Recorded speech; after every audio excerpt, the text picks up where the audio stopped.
up in the air to left field. Going back is Allen. Still going back. He runs out of room. That ball's out of here. Peyton Brennan did it again. So, I don't know. Again, Texas. So you don't really.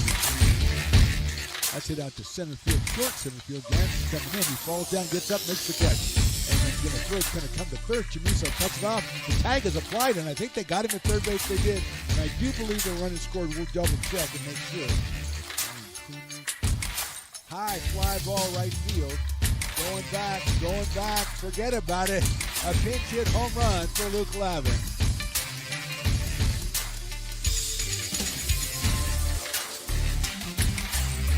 Fourth Potters home run of the game. 2 balls and 1 strike.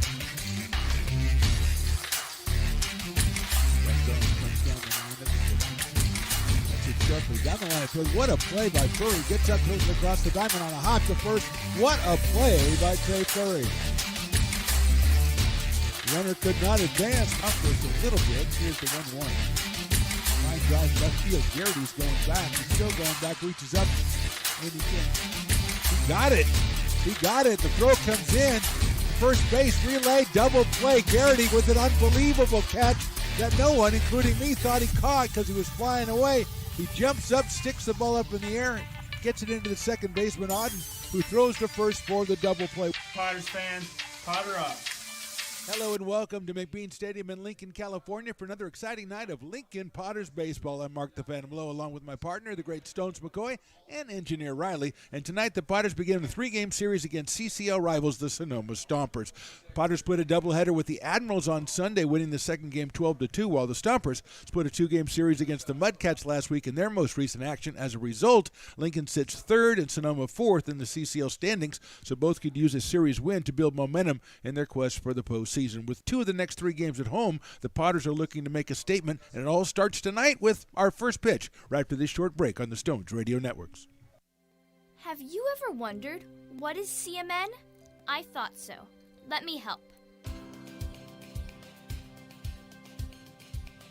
CMN stands for Children's Miracle Network, a non-profit organization that raises money for children's hospitals. Locally, UC Davis Children's Hospital is your CMN hospital, the only one in our area. It is a nationally ranked comprehensive children's hospital that provides the highest quality of care to pediatric patients like me. How is this level of care possible? With help from CMN donations. CMN teamed with corporate partners and community donors to fundraise for things like equipment, research, and patient care. All money raised locally during campaigns like this stays local to support children treated at UC Davis Children's Hospital. Sick and injured kids can't wait to get the care they need. And thanks to generous donors, partners, and fundraisers like you, we don't have to.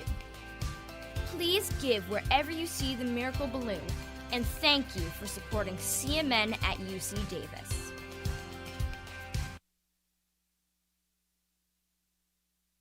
Being in the market for a new home comes with more than just buying a property.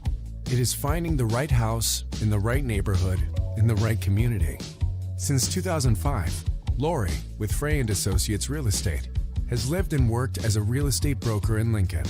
She is passionate about local organizations and volunteers with them as well. She's knowledgeable, she knows, she asks a lot of questions, she gets things done. We still learn a lot from Lori. And she's very helpful, very positive, and has been wonderful broker. We at Frey & Associates are your local hometown realtor, and we are here for you.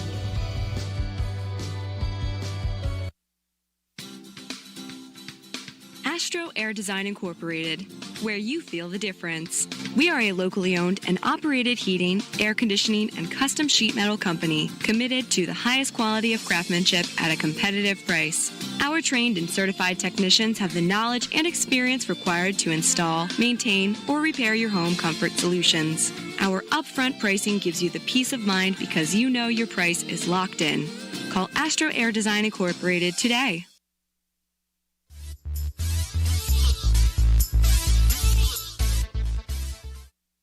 Just in time to hear the last strains of the Star Spangled Banner. What a fantastic performance, and we had sign language interpretation. It was all here for us on a Tuesday night at McBean Stadium. Mark the Phantom with you with Riley the engineer and Maya, who's here for some reason. I'm not really sure, but it's a full house up here in the press box for this one, a CCL matchup between your Lincoln Potters and the Sonoma Stompers. The first of 3 meetings between the two in the next 3 days. Tomorrow night will be in Sonoma, and then Thursday they are back here. It's a 2 for Tuesday today. It's a Thirsty Thursday on Thursday, and you can sense a little bit of a theme there as Grant Kelly takes his warm-up tosses and the Potters prepare to do battle with the Stompers. Potters are 8-7 in CCL play. Stompers at 5-7. They split a pair against the Mudcats from Solano last week in their most recent action. The Potters, a doubleheader against the new team, the Bay Area Admirals, over the weekend on Sunday, to be more precise. Split that one, lost the first game, won the second game, a big-time offensive explosion, won that one 12-2. Potters won on Friday against the West Coast Kings, but only had 3 hits. And then on the first game on Sunday, lost that one 6-3. So bouncing back, a big bounce-back win for the Potters on Sunday against the Admirals, who are an affiliate member of the CCL, so their games count in the CCL standings. So the Stompers and the Potters here tonight from McBean Stadium. Perfect night for baseball, 86 degrees. Good-looking crowd coming in here. Not only a big crowd, but a bunch of good-looking people coming in here and just hanging out and get ready to watch Tuesday night CCL baseball on a fine evening for baseball. Let's look at the lineup for the Sonoma Stompers. They start off with Noah Rabin, the right fielder, then Jag Burden, the left fielder. Omar Gastelum is the designated hitter. He'll bat third. Xavi Iparraguirre is the first baseman, batting in the cleanup spot. Then Mikey Bell, the second baseman. Derek Tenney is at third base, batting sixth. Isaiah Velasco, the catcher, bats seventh. Jose Ruiz at shortstop, hitting eighth. And Tyler Martinez, the center fielder, will bat in the number 9 spot. Chase Miner, the pitcher for the Sonoma Stompers. But right now it's about Grant Kelly, the pitcher for the Lincoln Potters, out of the College of Southern Nevada. 2-0 in conference play is Grant Kelly. 9 innings pitched, 9 hits, 3 runs allowed, a 3 even ERA, 12 strikeouts against just 1 base on balls. So that's where Grant has been very successful so far in the summer. And here is Rabin, and we're ready to get going. The first pitch is in there for a call strike. 0-1, Rabin at .219 on the summer in CCL play, 5 runs batted in. He's out of Sebastopol, California, and Illinois State University. Hits that one high and deep to right center field, giving chase as Chase jams. He looks up, and that thing is out of here. Noah Rabin starts this game off with a home run to right center field, and he got all of that one, and the Stompers lead it 1-0.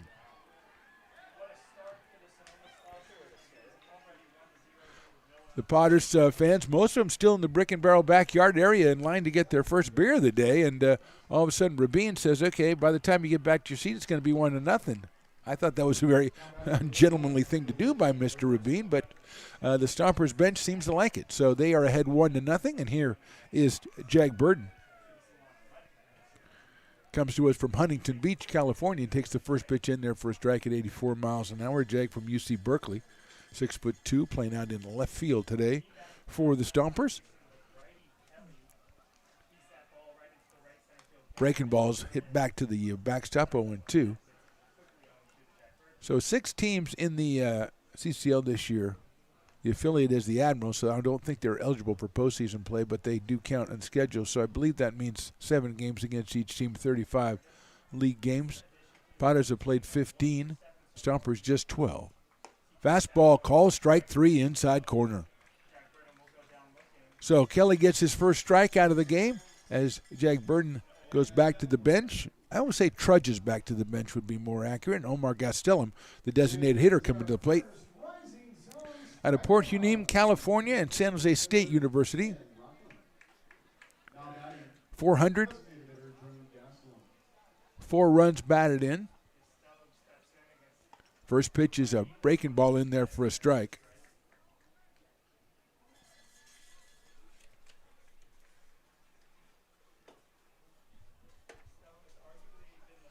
Oh and 1. That's high for a ball, 1-1.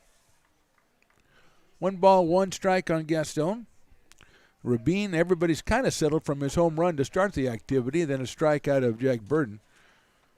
Xavier Paragira is on deck. Breaking ball's chopped down toward first base, handled by Chamiso, and he's going to go over and step on the bag for the second out.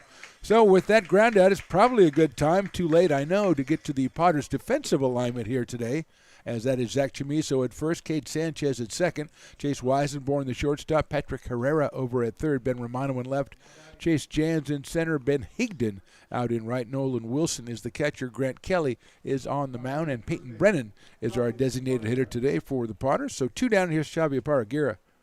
2 home runs on the summer for Xavi, so he has home run power. That's an off-speed pitch in there for a strike. 0-1 on the Paragira. Mikey Bell to follow.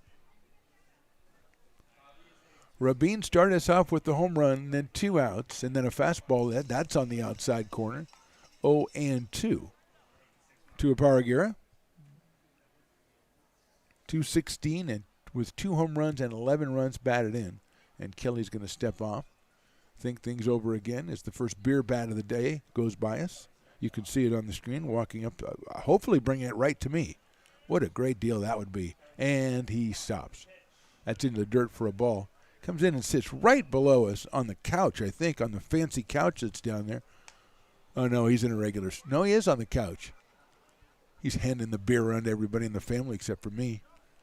Okay, so my least favorite fan has made his appearance. 1-2 now on a Paragira. Swing and a miss. He got him on strike. So a home run from Rabin, then impressive by Grant Kelly, but the Stompers put 1 up on the board. At the end of a half inning, Stompers 1, Potters coming to bat. Loomis Basin Brewing Company, a proud sponsor of your Lincoln Potters. Visit them at 3277 Swetzer Road in Loomis or call 916-259-2739. Have you ever wondered, what is CMN? I thought so. Let me help. CMN stands for Children's Miracle Network, a non-profit organization that raises money for children's hospitals. Locally, UC Davis Children's Hospital is your CMN hospital, the only one in our area. It is a nationally ranked comprehensive children's hospital that provides the highest quality of care to pediatric patients like me. How is this level of care possible? With help from CMN donations. CMN teamed with corporate partners and community donors to fundraise for things like equipment, research, and patient care. All money raised locally during campaigns like this stays local to support children treated at UC Davis Children's Hospital. Sick and injured kids can't wait to get the care they need. And thanks to generous donors, partners, and fundraisers like you, we don't have to. Please give wherever you see the Miracle Balloon, and thank you for supporting CMN at UC Davis.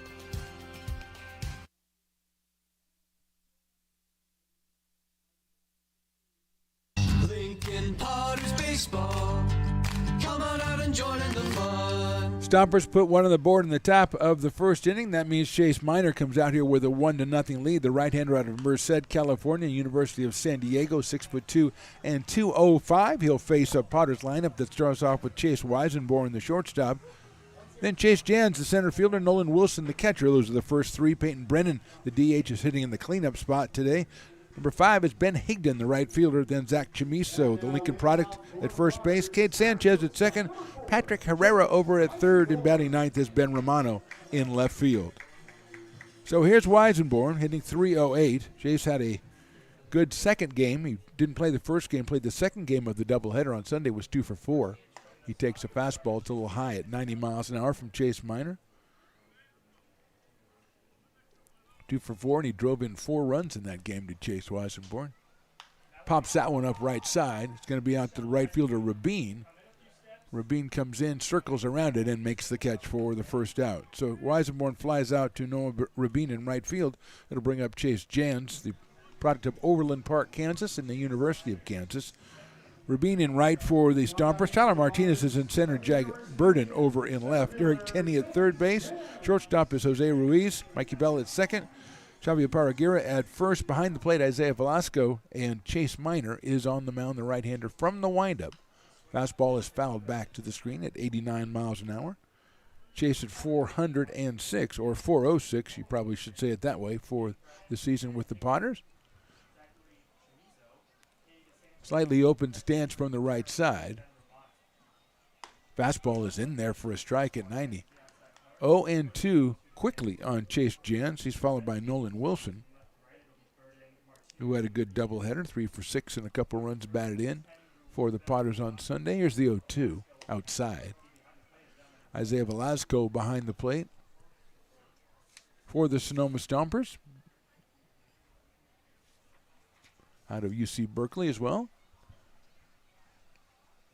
Beautiful night for baseball, a 1-2 pitch. Hit sharply on the ground, one hop to shortstop. Ruiz has it across the diamond a little bit low, but scooped up by Parraguirre at first base for the second out. So Chase hit it on the nose, but right at Jose Ruiz at shortstop for the second out.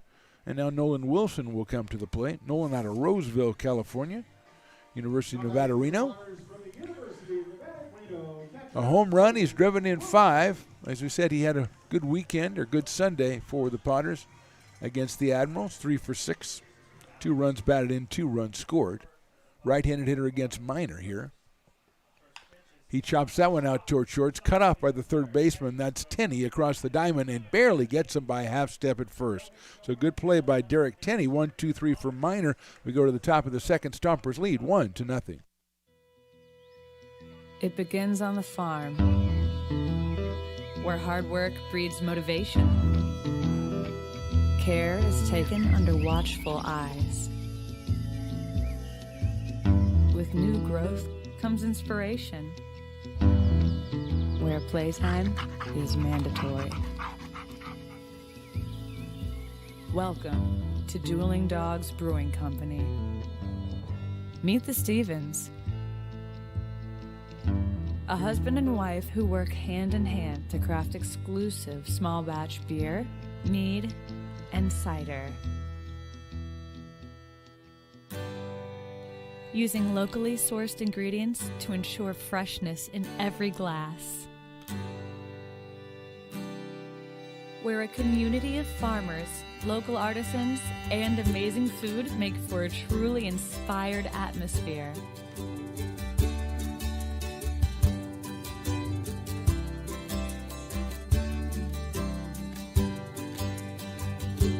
At the end of the day, we know the value of hard work. The families it unites, it's in the pride we take, the stories we tell, and the best friends who are cherished. Dueling Dogs Brewing Company.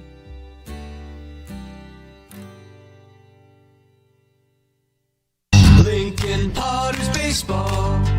Come on out and join in the fun. Grant Kelly wrapping up his warm-up tosses here for the top of the second. He'll face Mike Bell, Derek Tenney, and Isaiah Velasco for the Sonoma Stompers. Just want to get this straight because on the roster that we were given, a lineup that we were given, it said Mikey Bell, and I do not want to call somebody Mikey Bell without having permission. See if I can find my information. There it is right there. Yep. Says Mikey, so maybe I'll go with that. I'll go Michael. Anyway, he's up. Second baseman. Out of Fresno, California, and Cal Poly San Luis Obispo. 6'2" and 205, Michael Bell. Popped one up right side, but it'll be out of play. Zach Chamiso giving chase. Great looking crowd on a Tuesday night, on a beautiful night for summer baseball, summer collegiate wood bat baseball to be more precise. And a 2 for Tuesday, so what could be better? Brick and Barrel Backyard doing good business down there. A good price as it was. That is just misses 2-1. I don't know where it missed, but you have good camera angle. You got the Stones Radio Network's cameras. You tell me where it missed. Let me know. 2-1. Popped up right side. Higdon's going to come in and get it. Still coming in and reaches up and makes the catch for the out. Very similar to the pop out by Chase Weisenborn in the bottom of the first. So Bell is retired. 4 straight retired by Grant Kelly after the Rabin home run, and it brings up Derek Tenney, the third baseman. Derek out of Wethersfield, Connecticut, and University of Nevada, Reno. So got a couple of Nevada, Reno people. Nolan Wilson, the catcher. So they're right next to each other right now. Wethersfield, Connecticut. I like it. That's a nice pitch right down the middle to Derek, who's 1 for 5 on the season so far for the Stompers. Like I say, Stompers only played 12 games. In league play, that is. That's a nice looking pitch in there for a strike. Took something off that at 78. 0-2 on Derek Tenney. Isaiah Velasco on deck, the catcher for the Stompers. 0-2 pitch. Check swing didn't go. Good idea not to, as it was low and it was outside. So it goes to 1 ball and 2 strikes now on Derek Tenney. Cowbells are ringing here at McBean Stadium. That's down low for a ball. 2-2. Two teams meet again tomorrow night at Sonoma. Then they're back here Thursday for a Thirsty Thursday. 6:35 first pitch. Then a very busy weekend for the Potters here at home. West Coast Kings are back on Friday. Had some good games with them already this year. Here's the 2-2. Outside, ball 3. Then on Saturday and Sunday, it's the Menlo Park Legends returning. Had a great series with them earlier in the season. They'll be back Saturday's fireworks night. Here's the 3-2 pitch. Fouled out of play. So had him 0-2, now a full count. 3 balls and 2 strikes as Tenney fouls that one off to our right. The great Tom Maley from KNCI's Pat and Tom show will be the guest announcer with me on Saturday night. That game starts at 6:05 because of fire, not because of Tom, but because of fireworks. 3-2 pitch is fouled back to the screen. So that is a 6:05 first pitch on Saturday against the Menlo Park Legends. Otherwise, we're looking at 6:35 starts for the week.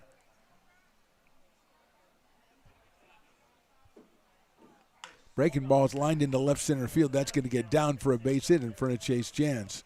So breaking ball just hung up there, and a good at bat by Derek Tenney as he waited out Grant Kelly and got the pitch he could handle. He's down at first base with the second hit for the Stompers, and that'll bring up Isaiah Velasco, who's hitting 172. He has a home run, has driven in 5. He's from Sylmar, California, and University of California, Berkeley. He's the dueling dogs batter, which means, unfortunately, for Isaiah fans, if he strikes out, half off dueling dog products down at the old Brick and Barrel backyard. First pitch is high and inside. And again, don't do the math. I know it's already 2 for Tuesday, so if it's 2 for Tuesday and you get 50% off, don't worry about it. Just go to the thing, tell him I want to capitalize, and you'll get taken care of. Good lead over at first base by Tenney. That one just a little high to Velasco, so it's 2 balls and no strikes. Jose Ruiz, the shortstop, to follow. The Barks are out in force here, but we're down in the count 2-0. That's high, ball 3. Not missing by much, but missing high as the umpire. He does not have the high strike zone, and he's let us know that pretty well. So it's 3-0 now on Velasco. Stompers lead 1-0. We're in the second. That one's in there for a strike. 86 from Grant Kelly at the University of Southern Nevada. La Quinta, California for Grant Kelly. 3-1 pitch is hit sharply to the right of second base in the center field. That's a base hit. Going around is Tenney. He's going to make it to third. The throw is going to go all the way through, and it's too late. Velasquez holds at first, so it's 2 straight singles for the Stompers. They've got 2 on and 1 out here in the second inning. And that'll bring up Jose Ruiz, the shortstop. Just a sharp ground ball right up the middle of the field for Velasco. And Ruiz will come up to the plate. Jose is 4 for 10 on the season so far. He's out of Bakersfield and UC Santa Barbara. Right-handed hitter against the right-hander Grant Kelly.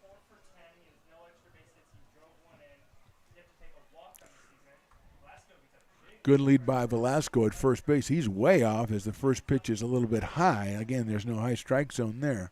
Or there's a high strike zone. It's just you're not in it. So it's 1-0. So let's see if Velasco gets that lead again on Grant Kelly, who's pretty fixated on Jose Ruiz. Velasco is out there. Here's the pitch. It is down low.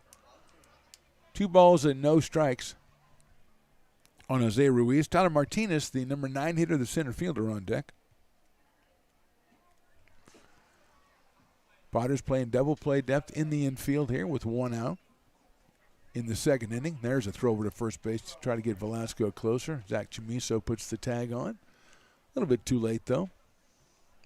But put the thought in his mind that you'll go over there.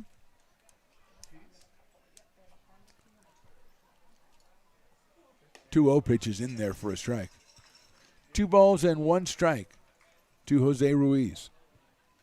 Noah Rabin started off the game with a home run for the Stompers, and then Kelly got out of the first inning, no further damage, but he's got first and third and 1 out here, and he's going to throw over on Velasco again.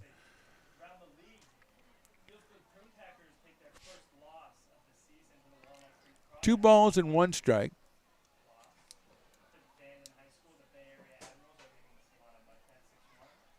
Here's the 2-1, fouled back. 2 balls and 2 strikes.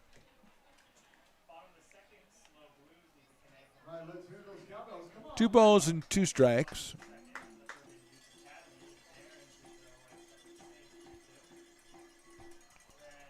Velasco getting their lead at first base, creeping ever further off first base. He's going to go. There's the pitch, 2-2. It's inside. The throw down to second. The tag is applied. He is safe at second, and the run comes in from third. So Tenney waited to see the throw. The throw went down, and there was a little bit of blockage there at second base. The call was a little bit late. The call was safe. And coming in to score is Tenney.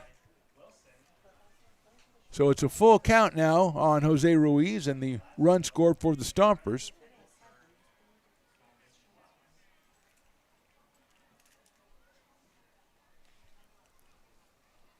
Three balls and 2 strikes on Ruiz. Velasco another big lead. Swing and a miss on a breaking ball, got him on strikes. So 2 outs, but 1 run in, and that'll bring up Tyler Martinez, the center fielder.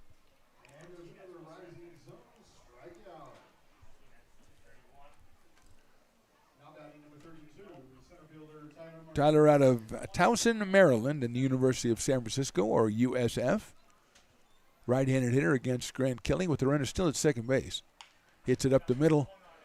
Cut off by Weisenborn. Chase guns it to first and gets him by a step. Great play by Chase Weisenborn to curb further damage, but 1 run does score for the Stompers. We go to the bottom of the second. Stompers leading now 2-0.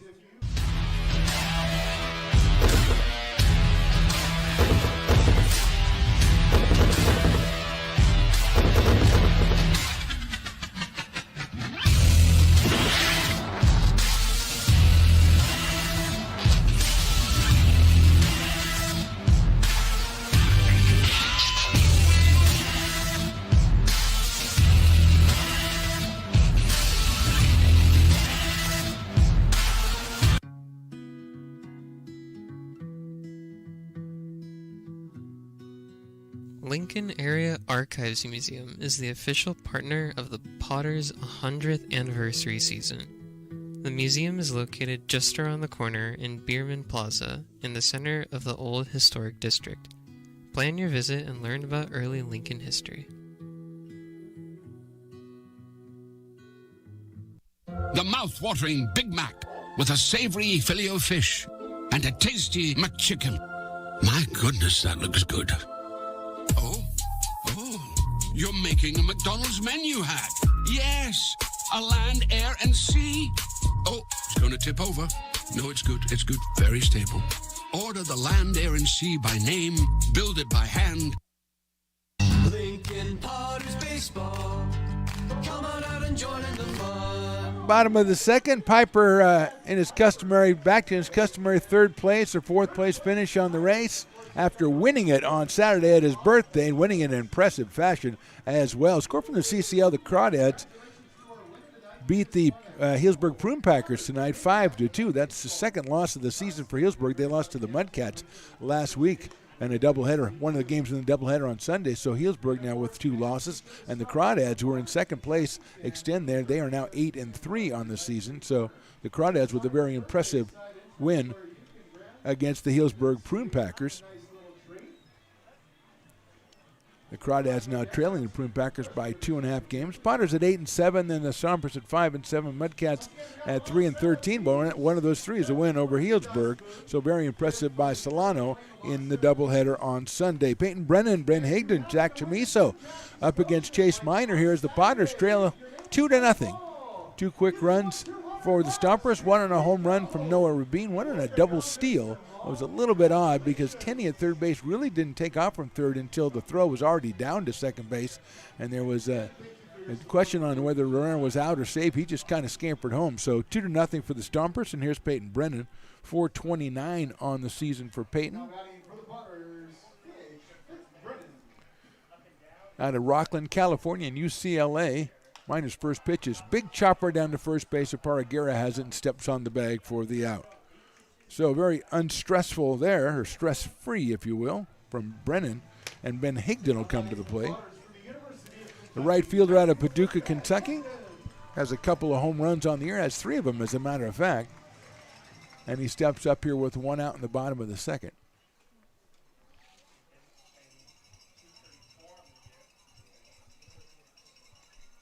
Minor works from the windup. Higdon chops it down to first base. Aparagera had to wait on that one, but he's going to go over to the bag and step on it again. So he's figured that move out. 2 pitches, 2-3 unassisted, and we'll go to Zach Chamiso now. Out of Lincoln High and Sierra College, Mr. Zach Chamiso. Community College All-American, headed to UC Riverside. A product of the Lincoln Fighting Zebras and the Sierra College Wolverines. I don't want to slight them as well. He's up here against Minor. Sails it outside and thankfully didn't swing and ground it to first base. That would have been quite repetitive. 1 ball, no strikes on Zach. He's followed by Cade Sanchez. He takes that fastball and it's on the corner at 88 for a strike, 1-1. Chamiso had a triple in the game over the weekend, the second game. Hits that one down to first base. You guessed it, Aparagera is going to take it himself. And that's the inning. 3 grounders to first, 3 steps on the bag, and we go to the top of the third. Stompers lead at 2-0. Astro Air Design Incorporated, where you feel the difference. We are a locally owned and operated heating, air conditioning, and custom sheet metal company committed to the highest quality of craftsmanship at a competitive price. Our trained and certified technicians have the knowledge and experience required to install, maintain, or repair your home comfort solutions. Our upfront pricing gives you the peace of mind because you know your price is locked in. Call Astro Air Design Incorporated today.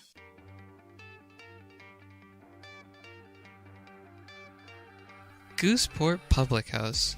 We have sports on 10 big screen TVs, 23 beer taps with classics and crafts, a full bar with creative craft mixed drinks, live music, and most importantly, great fresh food.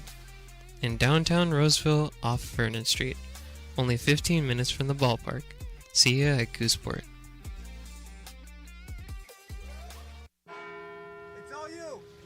I insist. It's your turn. Nope, I think it's your turn. I appreciate you so much. Thank you so much. Go. I appreciate your appreciation. It fills me. Safe drivers save money with Farmers. Just for driving safely? It's a Farmers policy perk. Get Farmers and you can get a safe driver discount simply for having a clean driving record for 3 years. Come on. After you. After you. Safety first. Get a whole lot of something with Farmers policy perks. We are farmers. Bum, bum, bum, bum. Lincoln Potters Baseball. Come on out and join in the fun. Top of the third. Stompers lead 2-0. I want to apologize for everybody watching the Stone Scam between innings, watching the axe throwing. It looked like all 8 axes thrown missed the target. Then the 2 players who had just really laid an egg turned to each other and gave each other a high five and walked off. What is that? Where's the competitive spirit in America? What happened? We had axe throwers over the weekend. They had 3 in a row. Bam, bam, bam. We missed all 4.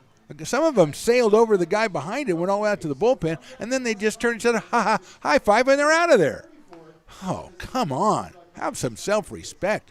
Throw an axe in your life. Come on. I'm a little grouchy, I guess. I don't know. Down 2-0. Here's Noah Rabin, who started my grouchiness off in the top of the first inning by hitting a home run over the right center field fence. So here's a surprise. He's 1 for 1 and has a run batted in and has scored a run. Out of Sebastopol, California. Not my favorite player in the league anymore. Kelly's first pitch is inside for a ball, 1-0. Kelly settled down and retired the next 4 after that, but then a couple of singles and a double steal in the second inning resulted in the second Stomper run. They lead it 2-0, and Rabin takes high for a ball. That high area that Grant Kelly likes to work, or at least he likes to today, not getting rewarded. And he is behind 2-0 in the count to Noah Rabin.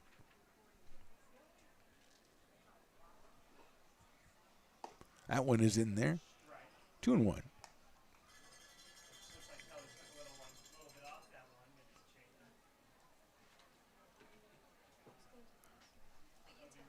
It's a 2 for Tuesday out here today. Thirsty Thursday when the teams return. There's a nice looking pitch, but it misses inside, I suppose. 3-1.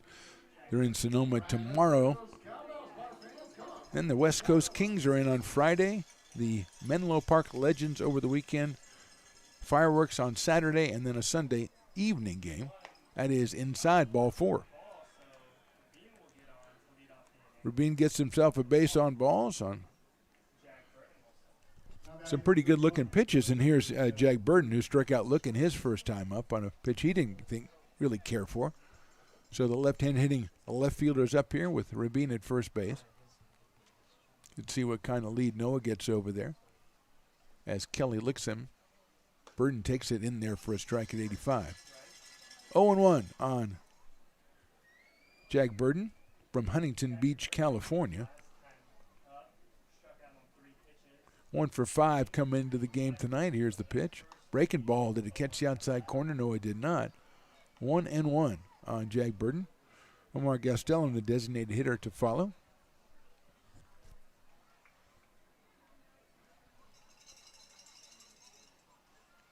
That's down low for a ball. 2-1 on Burton.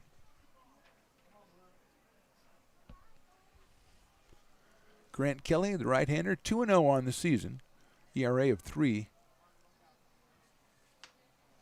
That's fouled back to the screen.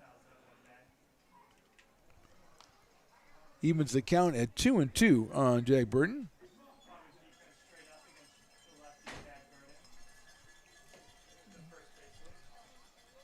Left-hand hitting left fielder against the right-hander Kelly. Looks like Rabin coming off a little bit more this time, but he doesn't go. It's inside and hit him.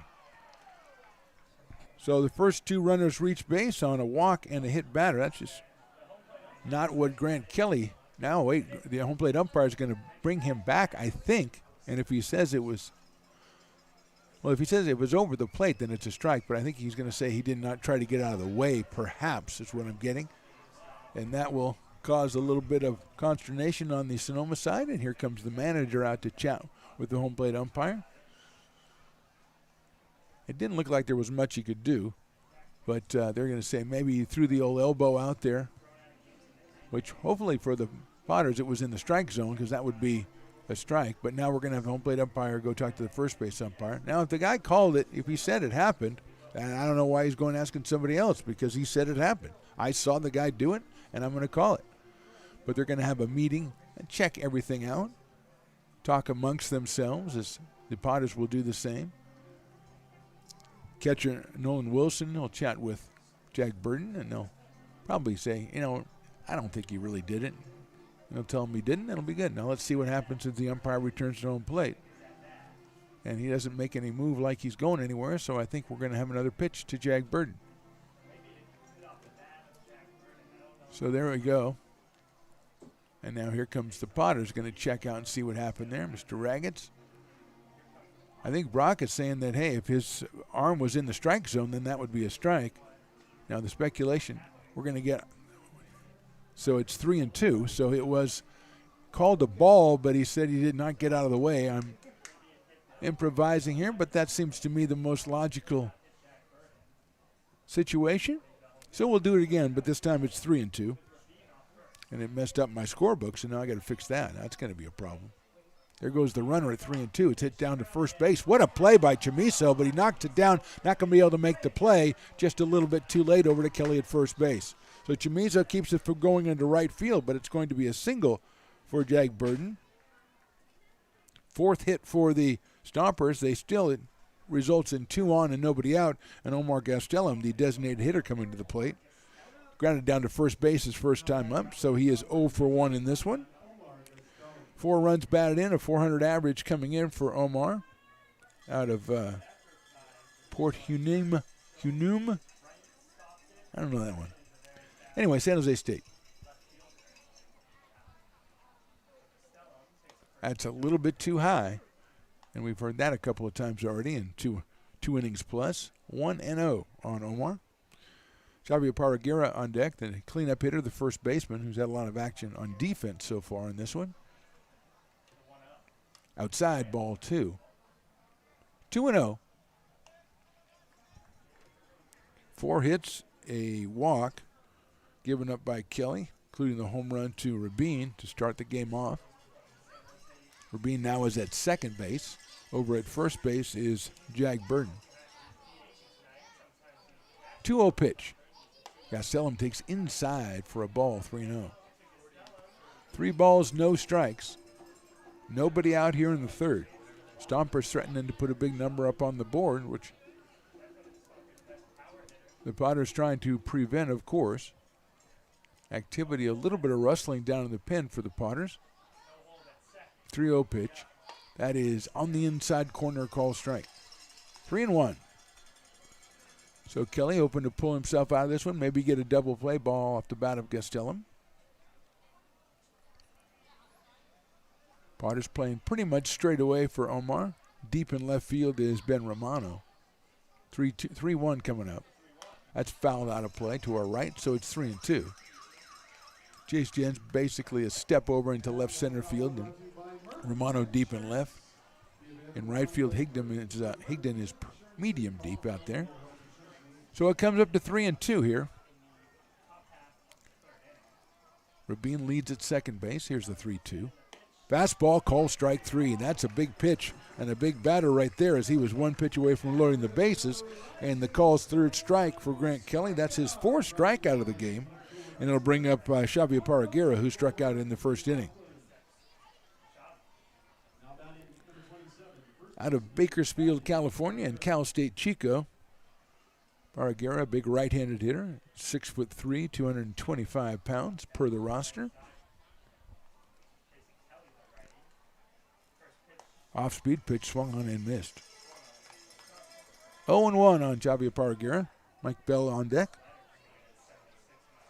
2 on, 1 out. We're in the third. Stompers with the 2-0 lead. Potters trying to keep from making that even wider. Outside for a ball. 1 ball, 1 strike. Parraguera struck out back to end the top of the first inning for the Stompers.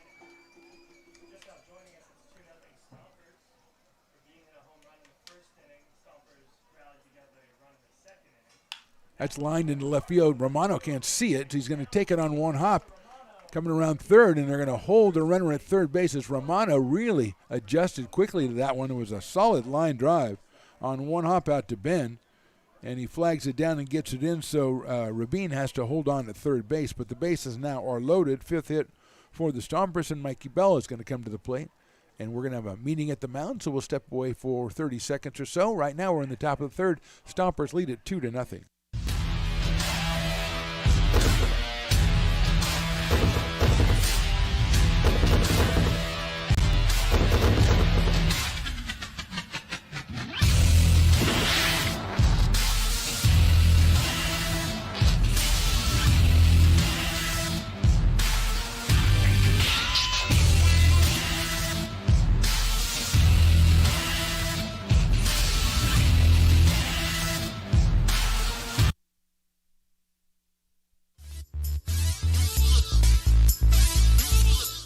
Meeting is over on the mound. Brock Raggett's going back to the dugout, and here comes Michael Bell second baseman. Out of Fresno, California, Cal Poly St. Louis Obispo. Fly to right his first time up, so he is 0 for 1 in this one. 2 for 8 on the season. Bases are loaded with the Stompers. 1 out here. That's fouled out of play to our right. So 0 and 1.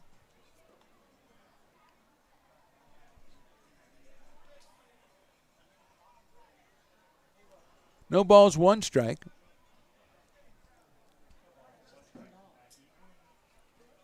And Kelly's going to step off, get his bearings here.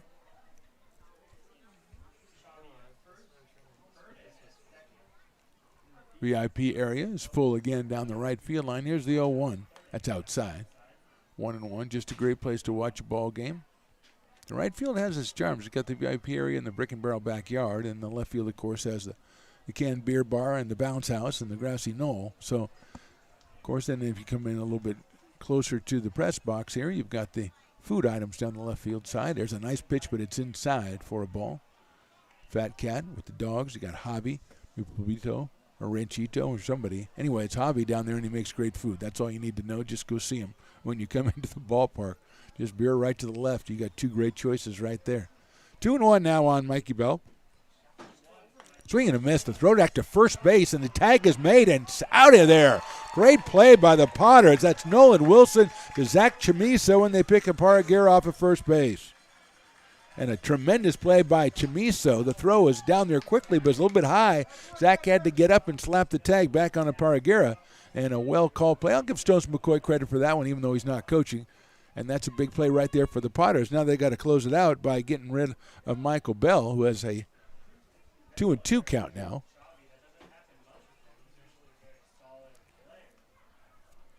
Two pitch coming from Grant Kelly. Swing and a miss. He got him on strikes.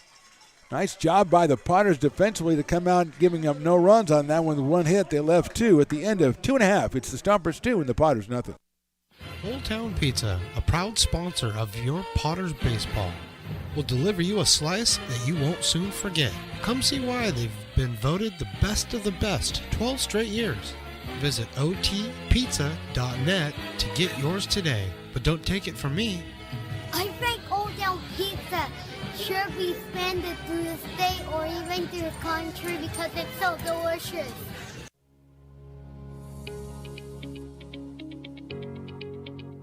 Placer Valley Tourism. Our mission is to increase the health of the hotel industry through occupancy and average daily rate in Roseville, Rockland, and Lincoln. Proud partner of the Potters in the 2023 West Coast World Series Tournament from August 8th to 11th.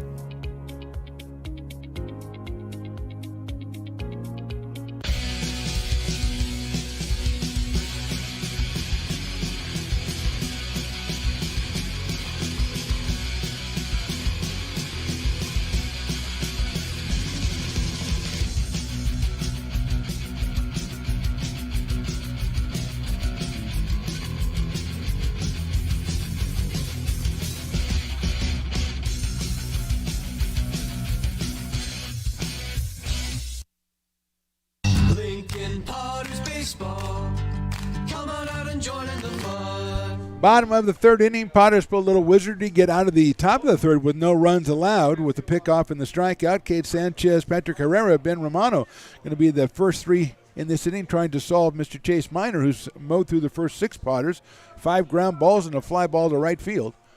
And he has a streak of 3 straight ground balls to the first baseman going. And Sanchez will try to break that first of all and then try to get a runner on base for the Potters.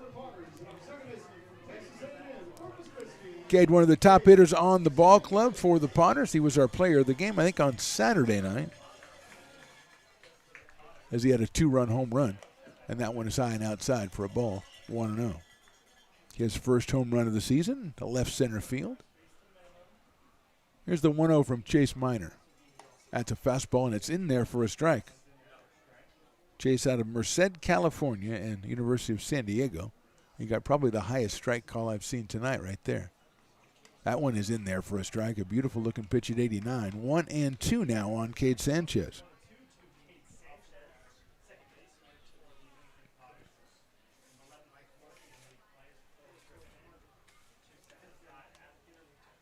That swung on and missed in the dirt, picked up by the catcher, Velasco, and he tags out Sanchez. So first strikeout for Chase Minor. One out here in the third, and here is Patrick Herrera. Third baseman out of Mesa, Arizona, and University of Kentucky.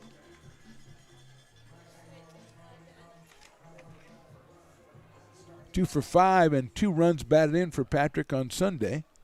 Part of that doubleheader split. He hits that one sharply down to third. Tenney has it. Picks it up across the diamond a little bit high, but easily handled by Paragera at first base. So it's another ground out for the Potters. 2 outs here in the third, and Ben Romano, the left fielder. Ben made a kind of an under-the-radar good play on that line drive base hit he handled out in left field. He obviously couldn't see it. Managed to battle through and get it on one hop and get it into the infield before the run at second could score on the base hit. And eventually he did not score. That's outside for a ball. 1-0. Top of the order, that's Chase Weisenborn on deck. He takes that one low and outside. 2-0 on Mr. Ben Romano out of Mendham, New Jersey, and Tulane University.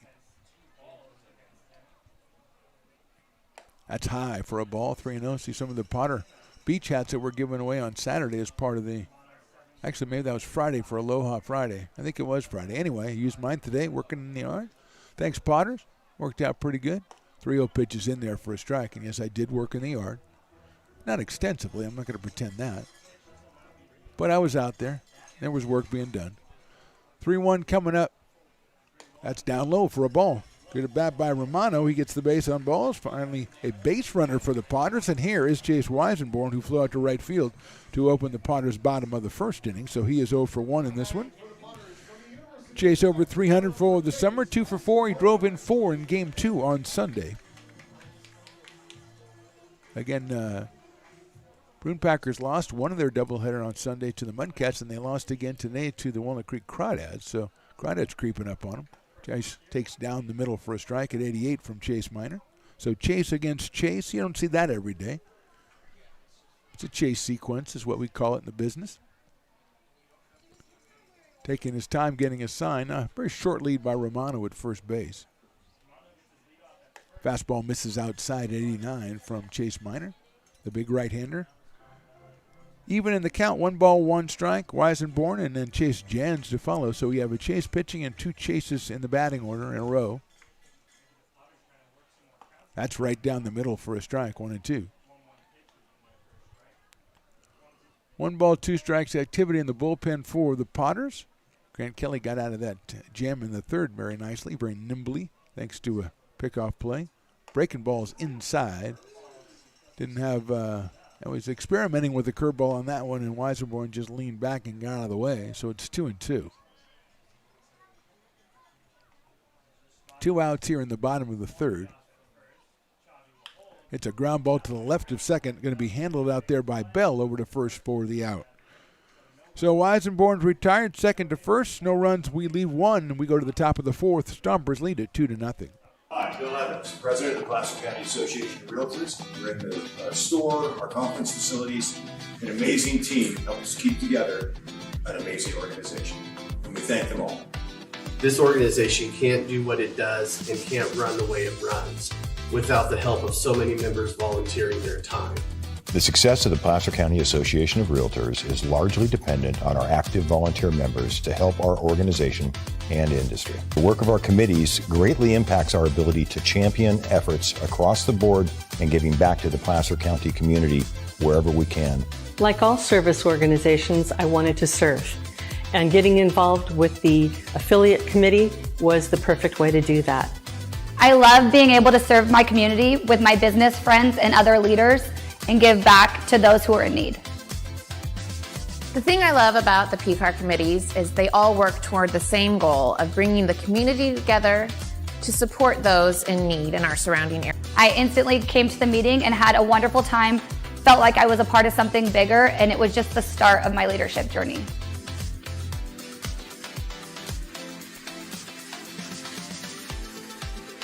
Loomis Basin Brewing Company, a proud sponsor of your Lincoln Potters.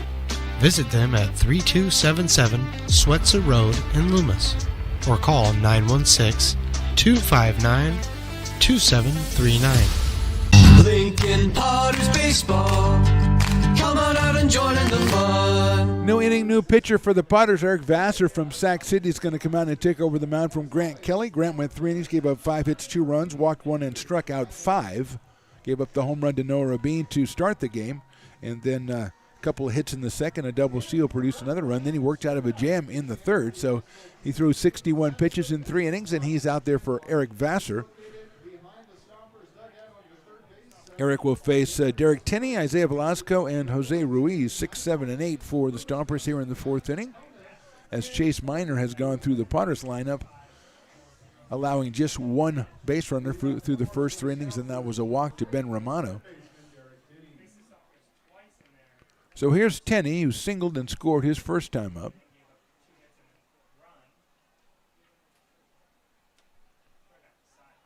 Vassar's pitch is inside and low at 91 for a ball, 1-0.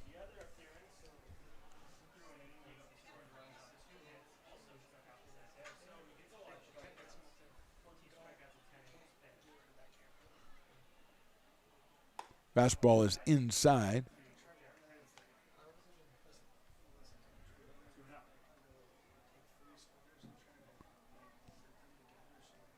Eric Vassar making his 6th appearance, 10 innings pitched, 7 hits, 14 strikeouts against 6 walks. Fastball is inside, ball 3. 3-0 to Tenney, leading off the top of the 4th inning.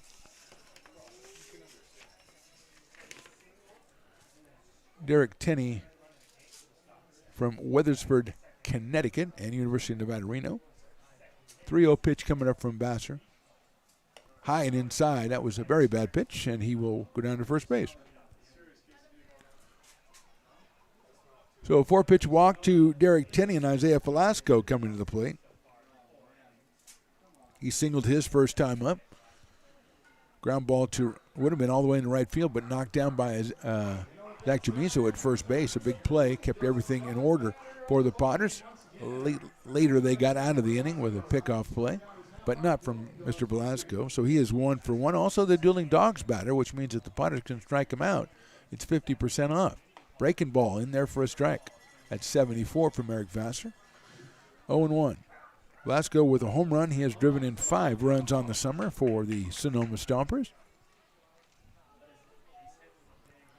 Tenney leads at first. Almost took off, comes back. There's a line drive into right field. That's a clean base hit. Tenney's going to round second. He'll go for third, picked up by Higdon. He's going to return it into second base. And it's first and third, and nobody out here for the Stompers, as once again they strike at the beginning of an inning as Tenney moves over to third. 6th hit for the Stompers, 2nd for Isaiah Velasco. And here's Jose Ruiz, who struck out back in the 2nd inning. Just a line drive past Zach Chamizo into right field. Higdon no chance to throw across the diamond and try to cut down Tenney as he was motoring into third base. And here's Ruiz. 4 for 10 when he came into the game, struck out in his first time up. That's hit sharply up the middle, clean base hit, and that will score a run and move the runners along. So right back up the middle by Ruiz. He's got himself an RBI. Tenney scores his 2nd run of the game. Velasco goes to 2nd, and it's 3-0 in favor of the Stompers. And 9-hitter is Tyler Martinez, who grounded out to shortstop his first time up. Out of Towson, Maryland, and the University of San Francisco. Hit one to the left of Weisenborn, and Chase made a good play. Threw it to first to end the top of the 2nd. But he's up here now. He might be thinking sacrifice, although this is summertime. You never really know. Fouls it off down the right field line over by the Potters dugout, and it's 0-1. Ray Garcia, unofficial mayor of Lincoln, walking around with his nachos. You can check out on, I think, Lincoln Potters YouTube. Find out the pregame interview that Ray and I did. I think it was Friday night. One of those nights. A lot of fun talking to Ray. We've known him a long time. Here's the pitch. Breaking ball. Beautiful pitch in there for a strike. Buckled the knee right there of Tyler Martinez, who came in at 238 with 2 runs batted in on the summer. 1 run in, 2 on, nobody out here in the 4th inning. Vassar checking the runners. Comes to the plate 0-2. Fastball right down the middle, call strike 3. So Vassar gets the strikeout, 6 strikeout for Potter's pitchers today. They've also given up 7 hits and 3 runs, and here's Noah Rabin. Left-handed hitter, homer to start off the game back in the first. That's when we started, in the first, and then he walked in the third, made it as far as third base, was stranded there as Grant Kelly got out of that trouble. But he's up here with a chance to do more damage. He has 6 runs batted in on the summer after that home run. Vassar looking at second base, comes to the plate, inside, gets away from Wilson, goes back to the backstop, and both runners will advance on the wild pitch. So not something the Potters wanted to do, take the force play off right there, but now they've got second and third. Let's see if the Potters play the infield in. With just 1 out here in the 4th inning. They're down by 3. It's early, but every run counts in CCO play. Chamiso's going to play in, and so is Patrick Herrera, but the second and short will stay at regular depth, and that's a fastball right down the middle at 88 for Eric. 1 ball and 1 strike. Jag Burden to follow the left fielder. 1 run in on the Ruiz RBI single. Breaking balls down low, blocked by Wilson. 2-1. Vassar's hat falls off. He's going to pick it up, put it on, and receive the throw back from Nolan Wilson.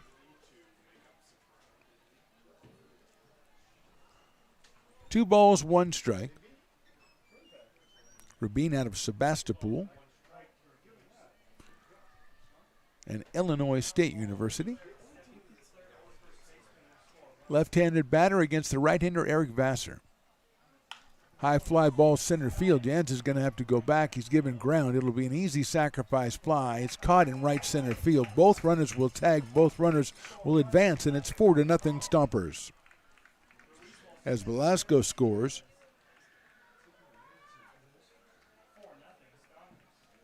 it's a sacrifice fly for Rabin, his second run batted into the game. Moving over to third base is Jose Ruiz, and now Jag Burden comes to the plate. Jag struck out in the first inning, and then after being called back for sticking his arm in front of the ball, he singled back in the third. Check swing, and he went around for a strike. Jojo Villarreal is warming up in the bullpen, the left-hander for the Potters, out of Corpus Christi, Texas. Vassar has a runner at third. 2 runs in. Line drive right back up the middle into center field, a clean base hit. And an RBI clean base hit for Jag Burden. Third run of the inning for the Stompers. Third hit of the inning as well, and they lead at 5-0 now. RBIs in the inning from Ruiz, Burden, and Rabin. And here is Omar Gastelum, who grounded out to first and struck out looking, so he is 0 for 2. Right-handed hitter does have a 400 average coming on into this game. Breaking balls in there for a strike. Omar from San Jose State University, 6'3", 215 pounds. So Stompers have put an attack together here with 8 hits. There goes the runner. Another breaking ball is going to be high, and the throw to second's going to be high, but it didn't matter because it wouldn't have been in time anyway as Burden slides in there. 5 runs on 8 hits so far for the Stompers. Burden out at second base, and a 1-1 count on Gastelum. Xavier Paragira to follow.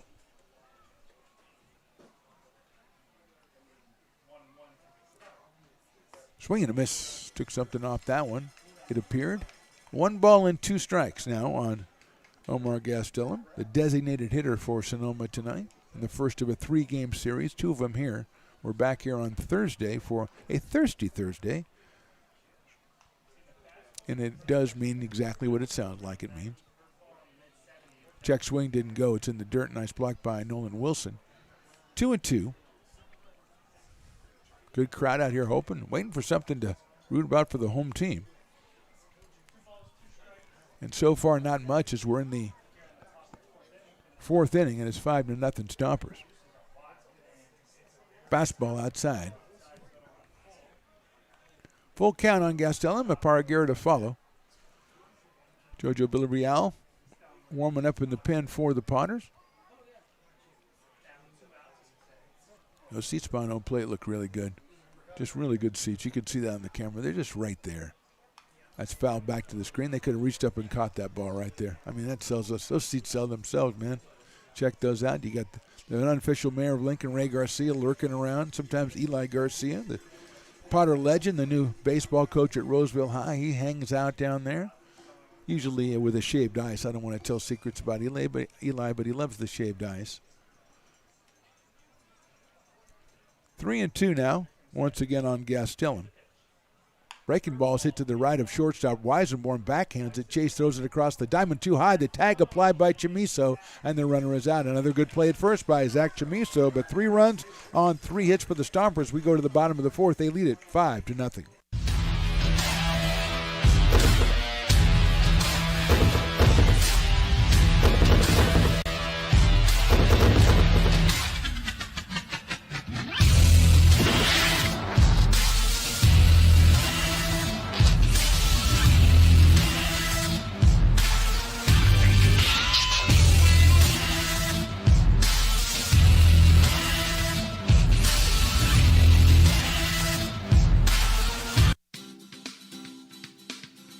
Air Design Incorporated, where you feel the difference.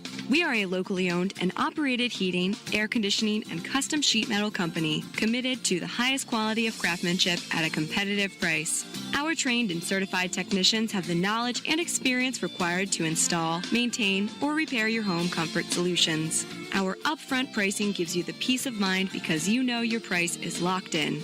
Call Astro Air Design Incorporated today.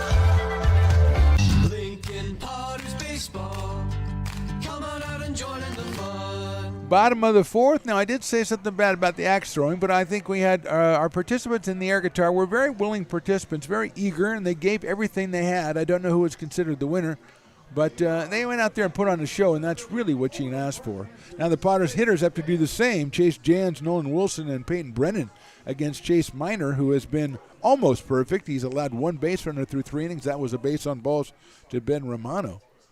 Otherwise, 1 strikeout and a bunch of grounders. Fastball's in there for a strike at 88. He's been right around 88, 89, 90 the entire time.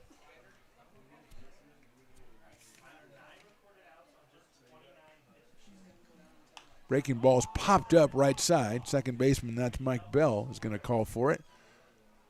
And he'll make the catch for the first out. So Jans is out on a pop-up to second, and Nolan Wilson is the next hitter.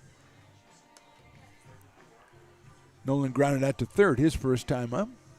The Roseville product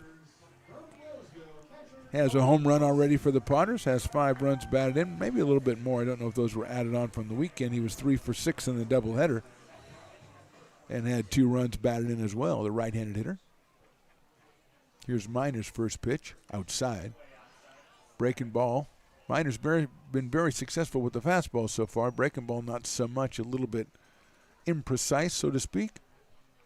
1 ball and no strikes on Nolan Wilson.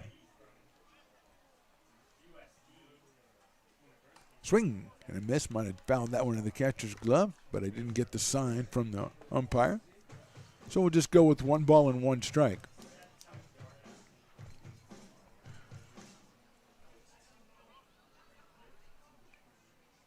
Chase Miner works from the windup. Here's the 1-1.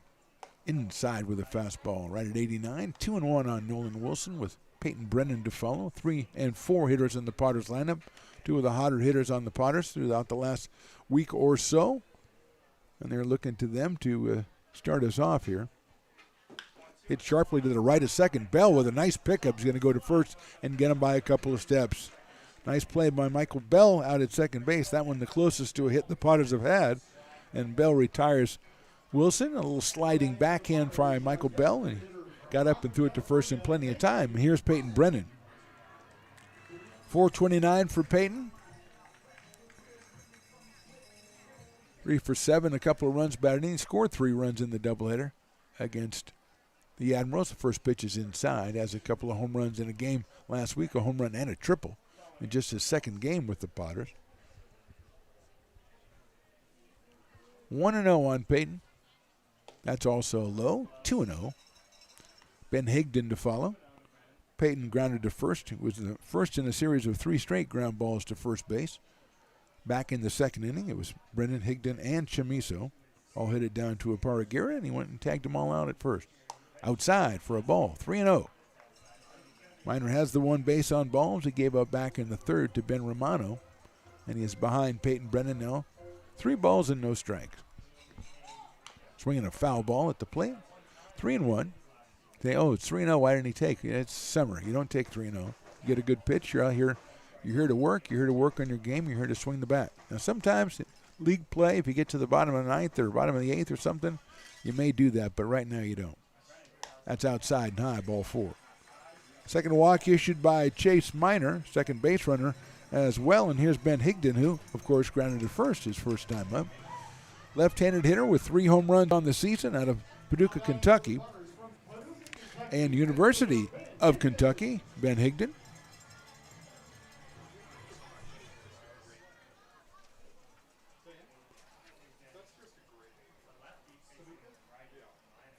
Miner's first pitch is called a strike on the outside corner at 89. Ben turns around and goes, really?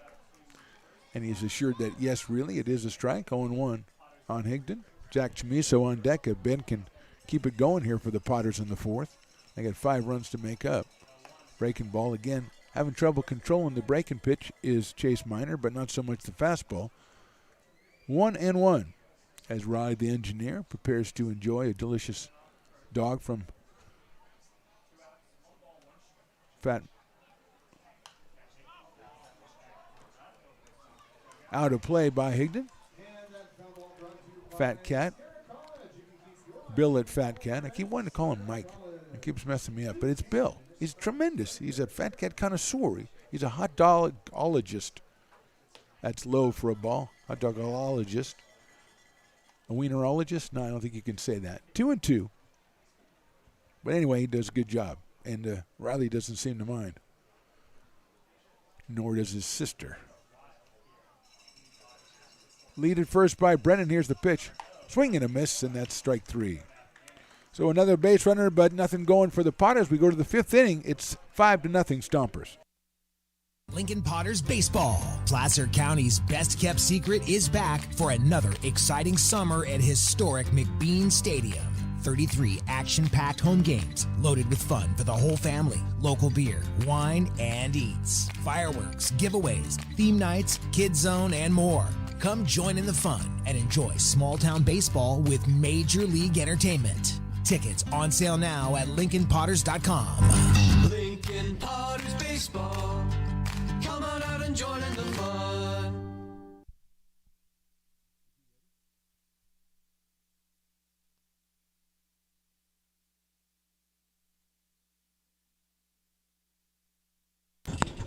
Top of the 5th, and this is the time we get to spend a minute with Mike Margema. I can barely hear it. Mike, are you with me, buddy? You there? Stones McCoy trying to put things together for us. And, this is put together with the duct tape and everything. Mike, are you there? I'm here, Phantom. I can barely hear you, though. Thanks, Stonesies. We're going to get the volume up just a hair. I'm doing my best over here, Mike. You know how it is. First of all, good to talk to you. I wish we had better tidings to share, but so far not so good for our boys. Yeah, it's been a little tough offensively. They're hitting us around a little bit here. It's okay. We'll get it going here. We have to have a little more sense of urgency here to get back into this ball game here in the second half. I was talking, Mike, you guys playing that doubleheader on Sunday, and Saturday you got the win but only 3 hits, and then Sunday, game 1, you go down and you lose at 6-3, but very impressed with the way you guys came back with the bats in game 2 on Sunday. Absolutely. We had some, our pitching was really good, our bats, we hit the ball around pretty well. Unfortunate to lose that first game, but we did a really good job, I thought, over the weekend. Through last week, and a big series here right now with the Stompers. And then heading into the weekend, and then 4th of July next week. So good series for with us for the Stompers here, and then try to build some momentum into 4th of July. Well, let me ask you one last thing, Mike. I'll let you go. Grant Kelly comes out, gives up the home run to start it off. Had a little rocky first 3 innings, but got out of trouble in the third. Now, did he get pulled because of a pitch count? Yep. He was about 60? Yeah, pitch count. He's we have to build him up a little bit if he is going to start. But we have Vass in here too, so he'll go probably probably one more with pitch count. Just pitch count stuff, and we'll get some other guys in here, give the bullpen some innings too. All right, thanks, Mike Marjma. Great talking to you. Thanks for putting up with our technological difficulties. We'll talk to you next time. Sounds good. Thanks, Phantom. All right, Minute with Mike Marjma. Thank you very much from the dugout. 1 ball, 1 strike count on Xavier Parraguirre here to open up the top of the 5th. That's in the dirt. So Grant Kelly went that 60 pitches. He was at 61, so that's basically – you got a guy in summer ball, you got to build him up if you want him to go more. And usually at this time they don't go more than 5 or so. Vassar's breaking balls a little bit too high. Again, the high part of that strike zone is not the strike zone that the umpire likes. So it's just what you got to live with. It's 3-1. Swing and a miss. Actually fouled into the catcher's glove. Parraguirre struck out in the first, then singled sharply in the third, so he is 1 for 2. He was picked off first base with the bases loaded, which was a key play for the Potters in that third inning. 3-2 pitch coming up. Fastball just outside, ball 4. So Parraguirre gets the base on balls. Third walk given up by the Potters. And that'll bring up Mikey Bell, who flied to right and struck out. So he is 0 for 2 in this one.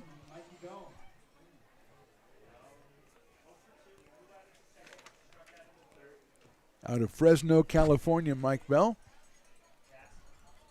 made a nice play at second base in the bottom of the 4th to rob the Potters of perhaps their first hit. Breaking ball's right in there for a strike. 0-1. Parraguirre leading off at first base. Not a big lead over there for Xavi. Vassar checks him, now comes to the plate. Another breaking ball that's hit sharply to the right of Wisemore, and that's going to be a tough play. Chase on the run, throws it, gets Chamiso. Chamiso does it again. Tags the runner going by. I don't know if there's anybody better, especially a guy who's not really a first baseman. He's a left fielder, he's a shortstop, but he's made a couple of acrobatic plays at first base and slapped the tag on Mike Bell on that one. Could have been an infield single. That was a tough play by Weisenborn. Had to come to his right and then throw running back across his body. And then Chamiso makes a beautiful play at first. Parraguirre does make it down to second base with 1 out. And here's Derek Tenney, who was singled and walked and scored twice in this one. Breaking balls popped up right side out of play. Derek from Wethersfield, Connecticut, my favorite city to say, and University of Nevada, Reno. So he made the move from Connecticut to Reno. Most people, that's something, you see a lot of that. You don't see a lot of Renos to Connecticut, but 0-1 on Derek. That one's outside for a ball. Nolan Wilson behind the plate for the Potters today. Patrick Herrera is down at third. Weisenborn at short. Second, Cade Sanchez. Zach Chamiso over at first. Romano, Jans, and Higdon in the outfield for the Lincoln Potters. 1-1 now on Tenney. High in the air center field. Jans is going to have to give ground. It looks like he's got a beat on it in deep right center, and he's going to make the catch, and the tag will be made. And Jans will just get it back into the infield, as easily moving into third as a Parraguirre on a ball from Tenney that was hit very well out to center field. So 2 outs, and here's Isaiah Velasco, who's been trouble for the Potters so far in this one. Singled in the second, singled and scored in the fourth, and drove one in as well. So he is 2 for 2. Actually, he got a run scored. He didn't get a run driven in. That was Ruiz, and then Rabin, and then Burden. So here's Velasco from Sylmar, California. Hits it high in the air to left field. Romano's going to go back. That ball's hit well. That ball is out of here. A home run for Isaiah Velasco. To the opposite field, a 2-run home run, and it's 7-0 Stompers.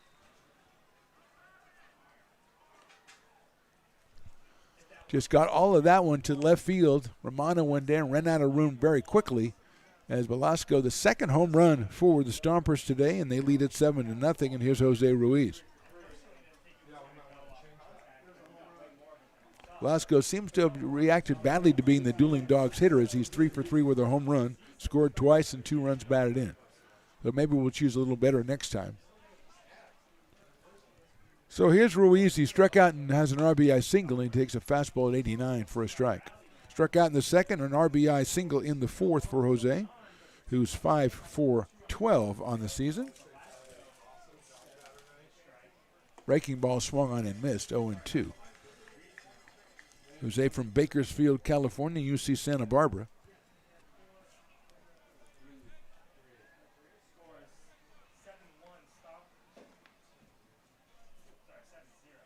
Fastball, call strike 3. So 2 runs, 1 hit, nobody left. We go to the bottom of the 5th. Stompers 7, Potters nothing.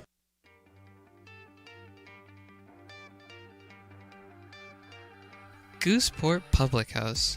We have sports on 10 big screen TVs, 23 beer taps with classics and crafts, a full bar with creative craft mixed drinks, live music, and most importantly, great fresh food. In downtown Roseville off Vernon Street, only 15 minutes from the ballpark. See ya at Gooseport.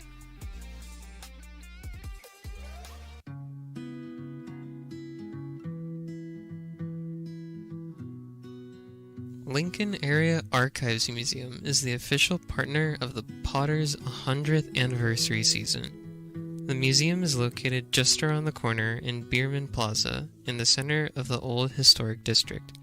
Plan your visit and learn about early Lincoln history.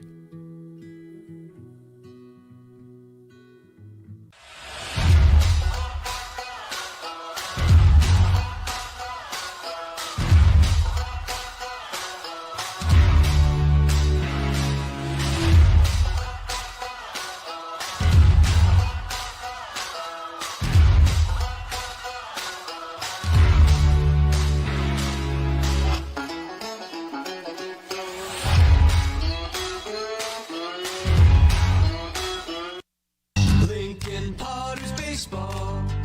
Come on out and join in the fun. 7-0 Stompers, bottom of the 5th. Aiden Cullen is the new pitcher.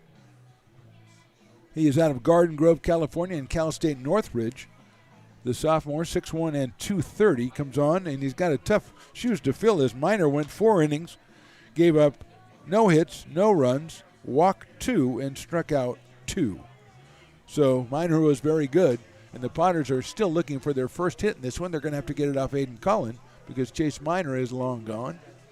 And it'll be Zach Chamiso, Cade Sanchez, and Patrick Herrera for the Potters here in the 5th as they try to break through. 7-0 Stompers. 1 in the first, 1 in the second, 3 in the fourth, and 2 in the 5th. Home runs by Isaiah Velasco and Noah Rabin. The big blows for Sonoma. Here's Chamiso, who grounded out to first the only time he was up back in the second inning.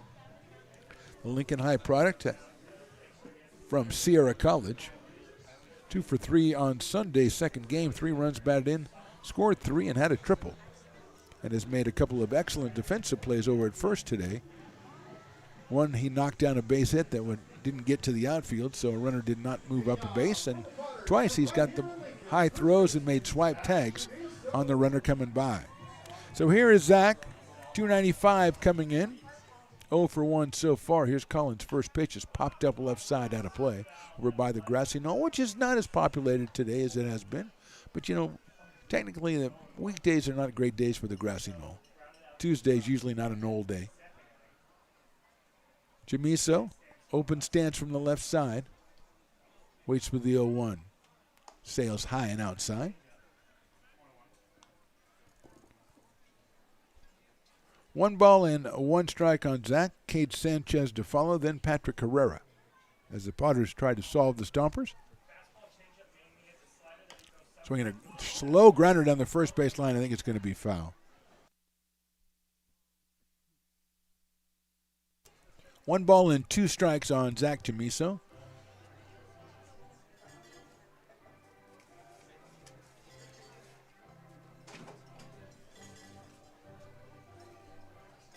Miso having a word with Cade Sanchez.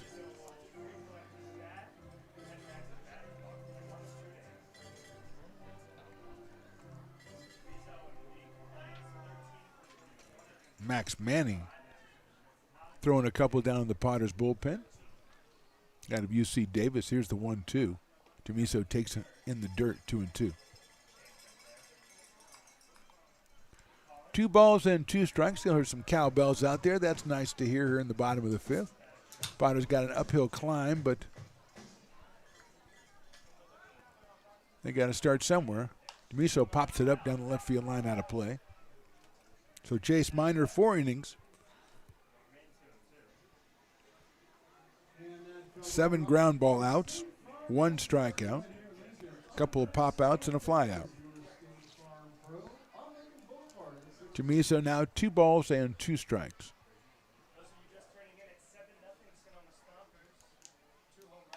That's fouled out of play again, so it's still 2-2 on Zach Jamiso. Piper the Peacock checking things out, older and wiser. 3 days older, technically, than he was the last time we saw him. And he's showing it really right now. He's not able to keep up with everybody. The knees are going, the hips are going. Outside, ball 3. Can you give a hip transplant to a peacock? I don't know. It's something we'll have to think about. Something you got to think about when your peacock gets older. You know, that happens. 3 balls, 2 strikes. Hit sharply into right field for a base hit. So Chamiso breaks the seal, and the Potters have a base runner, and the Potters have a base hit. And the crowd goes crazy. Yay! Yay! The local boy makes good, singles to right, and here's Cade Sanchez.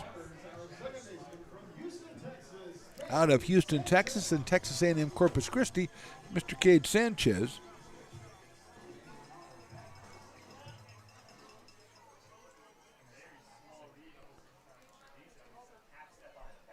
First pitch is high for a ball.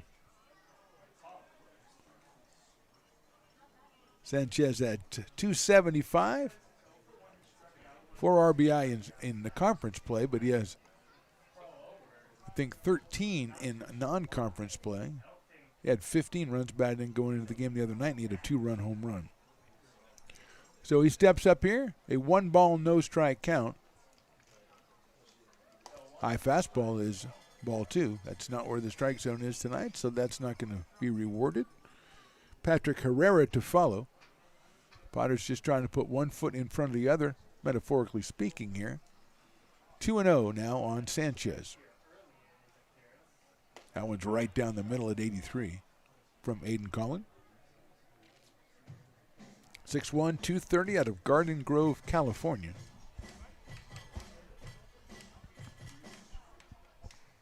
Jamiso a very short lead over at first base. That's on the outside corner, call strike 2, and Cade did not agree with that assessment of the merits of the previous pitch.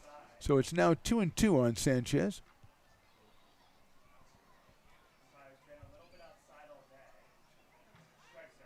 Check swing, nice check by Sanchez. Did he go? No, he did not.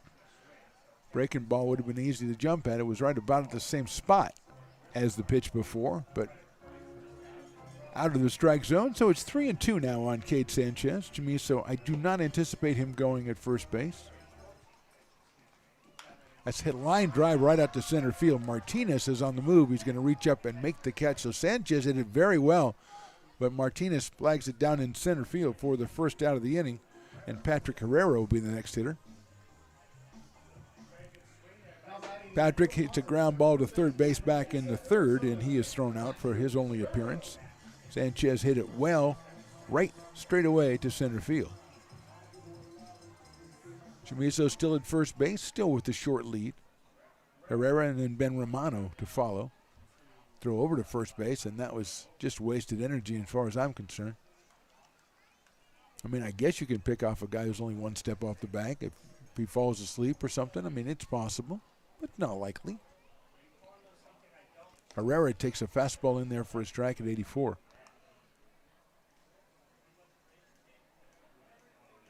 Patrick 2 for 5 and 2 runs batted in on Sunday. Takes that one outside. There goes Chamiso. The ball's picked up immediately, thrown to second base, but he come off the base. The umpire was going to call him out and then fell down and then called him out. So it looks like Zach got in there in time. He must have come off the base. And the umpire took a tumble but came up and called him out at second base.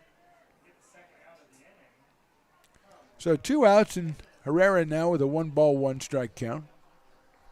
That ball was in the dirt. It looked like Chamiso. He wasn't stealing. He thought the ball had bounced away, and it was recovered quickly, but still it looked like when the throw got down there, Zach was there ahead of the throw. So 1-1 on Herrera. Fastball's in there for a strike at 87 from Colin. Potters have their only hit, but erased on the try to advance to second base.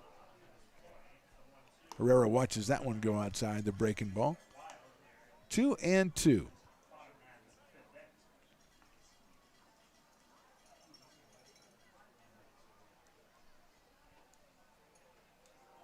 Three and 2. 3 balls, 2 strikes. Ben Romano to follow. He's in the number 9 spot for the Potters tonight. Mike Marjama calling the shots over there one more time. 3-2 pitch, ball 4. Third walk issued by the Stompers pitchers.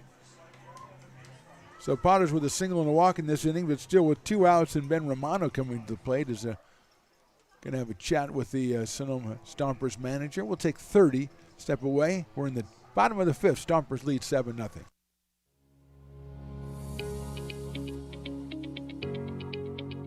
Placer Valley Tourism. Our mission is to increase the health of the hotel industry through occupancy and average daily rate in Roseville, Rockland, and Lincoln. Proud partner of the Potters in the 2023 West Coast World Series Tournament from August 8th to 11th.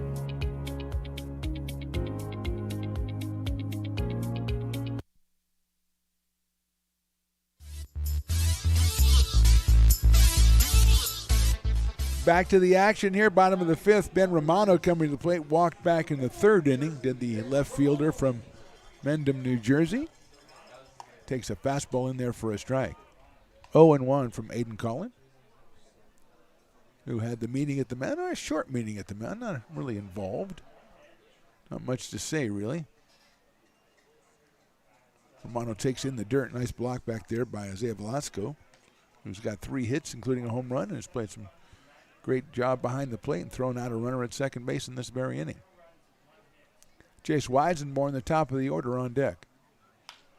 That's hit well to left field. It's through for a base hit. So Romano lays this one into left field for a solid single. Second hit of the inning for the Potters, second hit of the game for the Potters, and we're 2 on with 2 out, and here's Chase Weisenborn. Chase has fly to right and grounded to second, so he is 0 for 2 in this one. Has a chance to see if the Potters can scratch one out here in the 5th inning.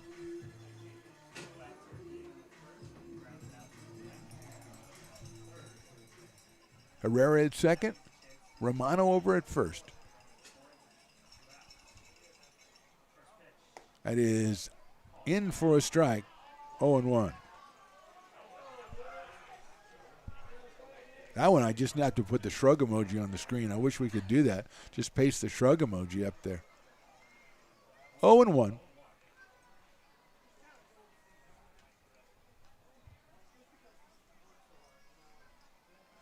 That's a fastball. That's right in there for a strike. 0-2 quickly on Chase Weisenborn. A lot of activity for the Potters in the pen.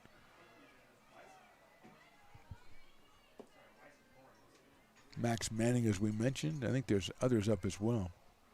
Outside with a fastball at 86.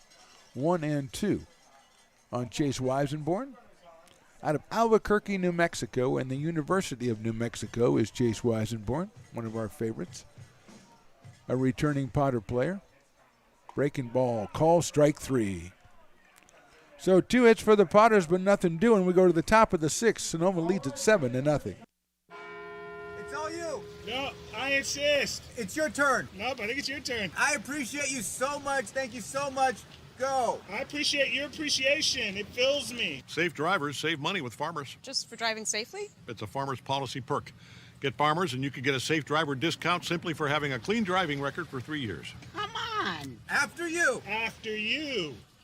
Safety first. Get a whole lot of something with Farmers policy perks. We are farmers. Bum, bum, bum, bum. Loomis Basin Brewing Company, a proud sponsor of your Lincoln Potters.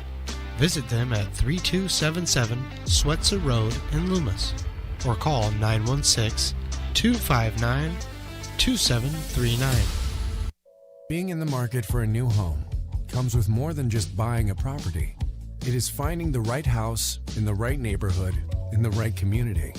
Since 2005, Lori with Frey & Associates Real Estate has lived and worked as a real estate broker in Lincoln.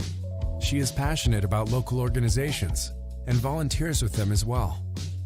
She's knowledgeable, she knows, she asks a lot of questions, she gets things done. We still learn a lot from Lori, and she's very helpful, very positive, and has been wonderful, wonderful broker. We at Frey & Associates are your local hometown realtor, and we are here for you. Lincoln Potters Baseball. Come on out and join in the fun. Top of the 6th inning, Potters trailing this one 7-0, but Piper still is going to have his dance contest, and it's a tremendous dance contest between the bottom of the 5th and the top of the 6th every night, and he's got to pick the winner, and he's got to shake his head. I don't know. Tyler Martinez is going to lead us off here in the top of the 6th against Eric Vassar, the second pitcher for the Potters. He throws the fastball that's fouled out of play by Tyler Martinez, who's grounded to short and struck out. So he is 0 for 2 in this one. He's followed by Noah Rabin and then Jack Burton. So it's 9-1-2 for the Stompers here in the 6th. Look out, and that's going to hit him. Martinez did not really try to get out of the way, but he didn't do anything to get in the way, and that was the distinction between that and what had happened earlier in the game with Jack Burton. So here's Rabin. He is homered, he's walked, and he's hit a sacrifice fly in this one. So Noah is 1 for 1. He's driven in 2 and scored 1. Comes to us from Sebastopol, California.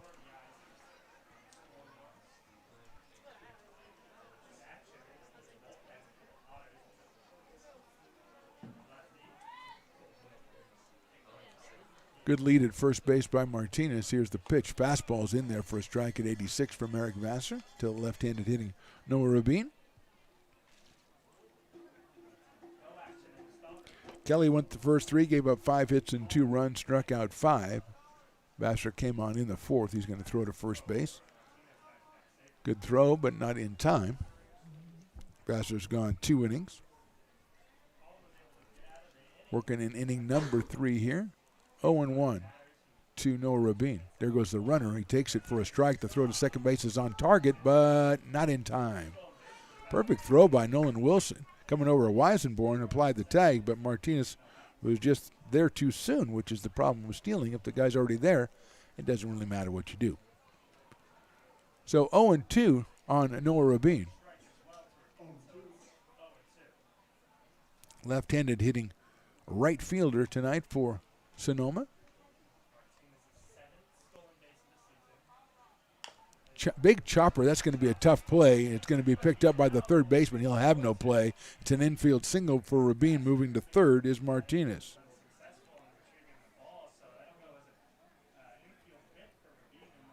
Hit number 10 for the Stompers, and here's Jack Burton, who has struck out, singled, and singled again. So he is 2 for 3 in this one as an RBI back in the 4th inning. Big chopper by Rabin on that one. Nothing anybody could do to get him at first base. Let's see if he's taking off. Vassar's pitch is on the outside corner for a strike. 0-1.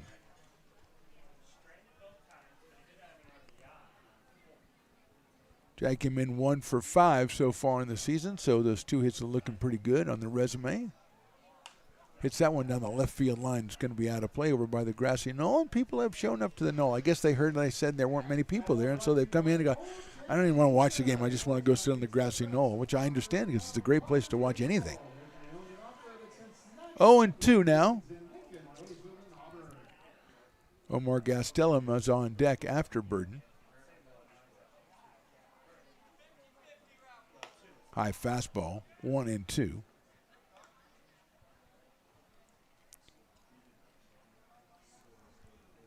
One ball and 2 strikes. Potters 8-7 in CCL play. The Stompers are 5-7. Breaking ball swung on and missed. Nice pitch by Eric Vassar, and Burden is down on strikes. Here's Omar Gastelum, who was grounded to first, struck out, and grounded to short. So Omar is 0 for 3, and now we're going to have a meeting at the mound. I think we're going to get a new pitcher for the Potters. So with 1 out in the 6th, we're going to step away. Stompers 7, Potters nothing.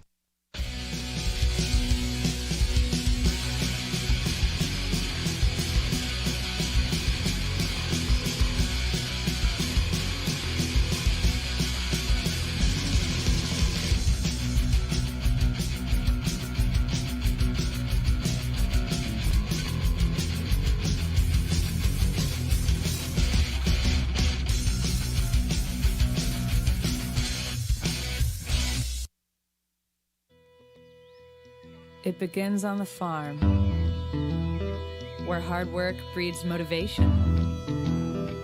Care is taken under watchful eyes. With new growth comes inspiration, where playtime is mandatory. Welcome to Dueling Dogs Brewing Company. Meet the Stevens, a husband and wife who work hand in hand to craft exclusive small batch beer, mead, and cider. Using locally sourced ingredients to ensure freshness in every glass. Where a community of farmers, local artisans, and amazing food make for a truly inspired atmosphere.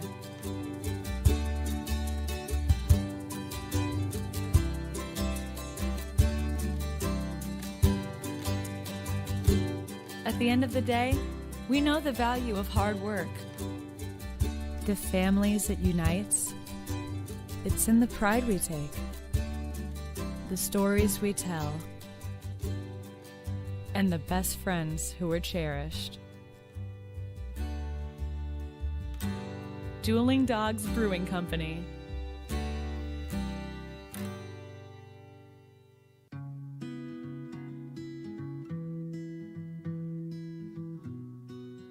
Lincoln Area Archives Museum is the official partner of the Potters' 100th anniversary season. The museum is located just around the corner in Bierman Plaza in the center of the Old Historic District. Plan your visit and learn about early Lincoln history.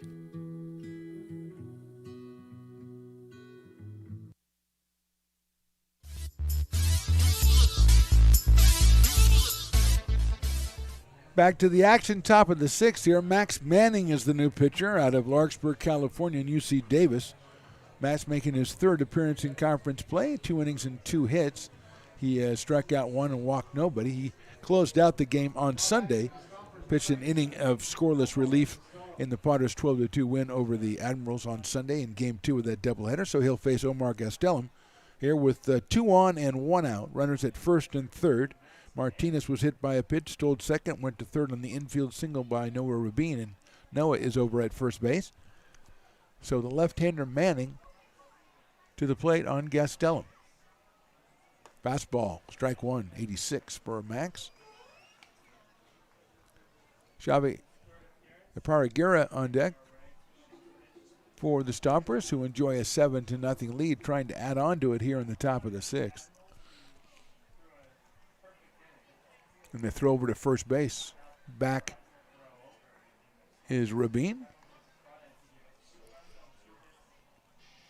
0-1 on Gastelum.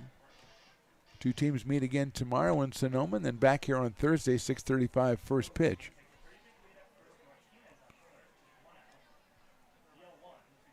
Fastball in there again, strike 2. Good spot by Max Manning for the 2nd straight pitch. And it's quickly 0-2 on Omar Gastelum.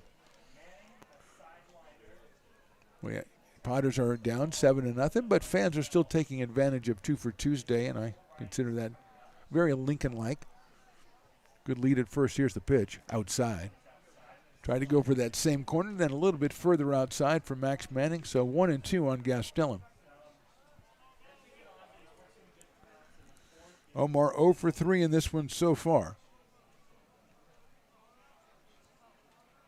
Fastball's outside again. Nice play by Nolan Wilson to keep that one from going back to the backstop. And Gastelum has worked the count even at 2 balls and 2 strikes. Walnut Creek beat Healdsburg tonight, another CCL action. Fastball's outside, so it got the first 2 over, but the next 3 missed, and now it's a full count on Omar Gastelum.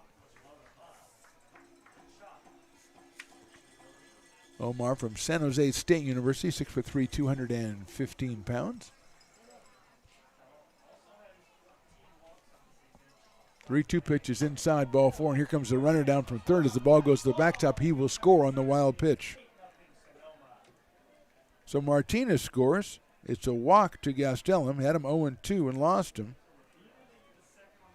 And moving to second is Rabin. So first and second, 1 out. And now Xavier Parraguera, who struck out, singled, and walked, coming to the plate, the right-handed hitter out of Cal State Chico in Bakersfield, California.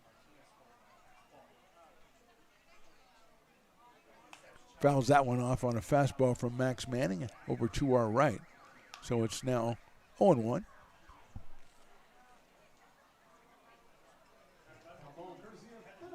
Manning, the third pitcher for the Potters. Grant Kelly started, then Eric Vassar, and now Manning. Kelly went the first 3. That gets away and going to go bounce all the way around to third base as the runners move up to second and third. Gastelum now at second. Over at third is Rabin, both in scoring position for Xavier Parraguera. Michael Bell to follow Parraguera here in the 6th inning.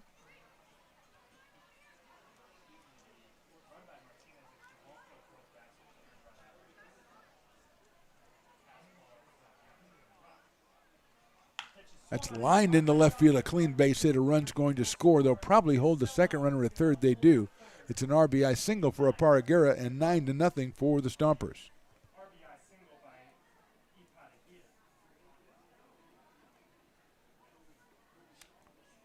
Second hit, second run of the inning.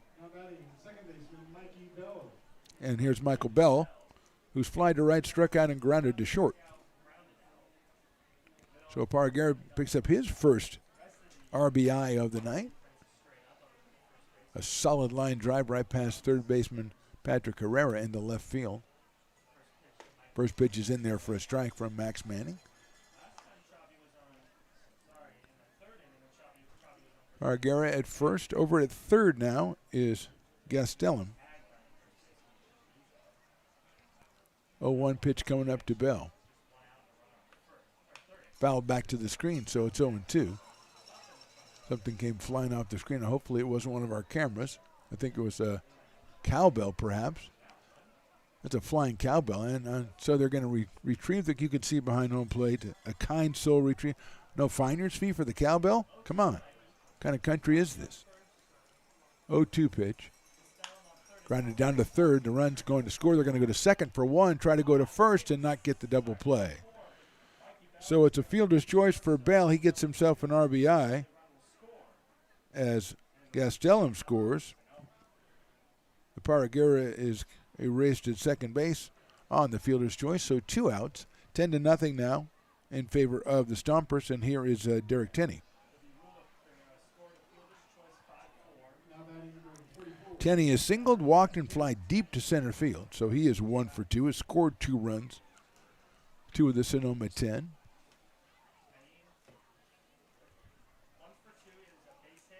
Fastball is down low for a ball. Max Manning was holding his pose like you would a golf shot, trying to kind of make that one. Thought that was pretty good. 1 ball and no strikes.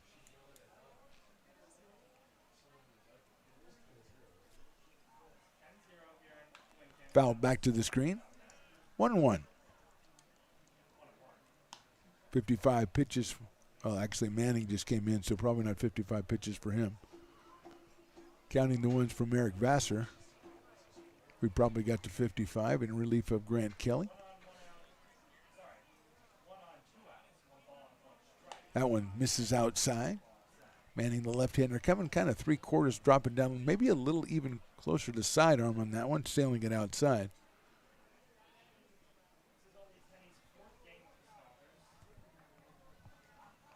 That's a fastball. That's thrown down to first base. Nice stop by Zach Chamiso. He short hops it, puts the tag on Bell, but he is back safely.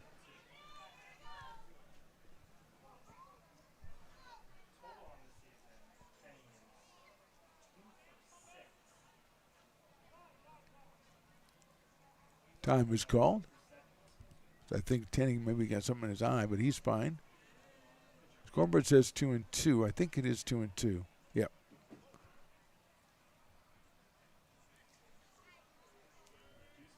Bell over at first base. Here's Manning. Outside for a ball. Thought he had that one. 3-2 now. On Derek Tenney, Isaiah Velasco, who's nothing but 3 for 3 with a home run and a couple runs batted in for the Stompers.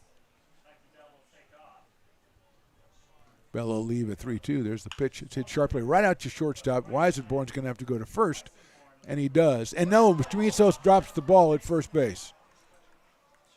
So Weisenborn had to go to first because the runner was running, so he was at second. I think maybe his glove broke because he just threw his glove over to the dugout, so I think maybe the ball went right through the webbing of his glove at first base. So Tenney reaches first on the air. First error of the game, and Chamiso's been excellent over at first base, and that one just looks like he just tossed the glove toward the dugout, and that'll bring up Isaiah Velasco. So it would have been an easy force at second, but Bell was running on the 3-2 pitch, so Weisenborn goes across the diamond, a little bit low and outside with the throw, but Chamiso had it, and it looked like it went right through his glove. So here's Velasco out of Sylmar, California. 2 singles and a home run in this one. Takes on the inside corner for a strike. Single in the second, single in the fourth and scored, and then a 2-run home run in the fifth. So he's 3 for 3. He's driven in 2. He scored 2. He's up here against the left-hander Max Manning. Runners at first and second. He fouls that one off down the left field line. It's quickly 0-2 on Isaiah Velasco. UC Berkeley in Sylmar, California. One of several Stompers at UC Berkeley. 0-2.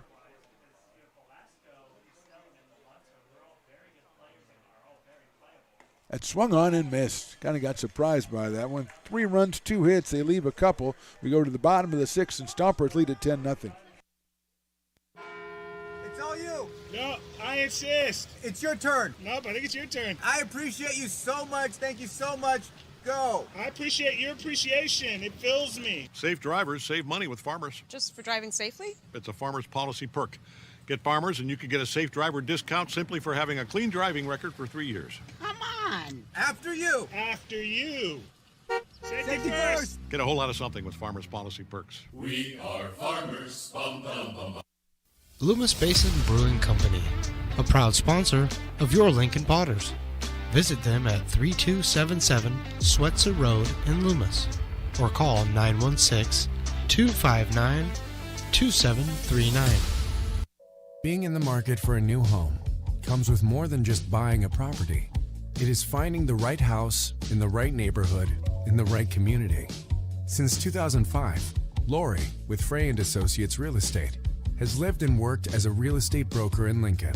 She is passionate about local organizations and volunteers with them as well. She's knowledgeable, she knows, she asks a lot of questions, she gets things done. We still learn a lot from Lori, and she's very helpful, very positive, and has been wonderful, wonderful broker. We at Frey & Associates are your local hometown realtor, and we are here for you. Lincoln Potters Baseball. joining the fun. Bottom of the sixth, Aiden Cullen comes out for his second inning of work. Chase Minor went the first four, didn't allow a hit, struck out 2, walked 2.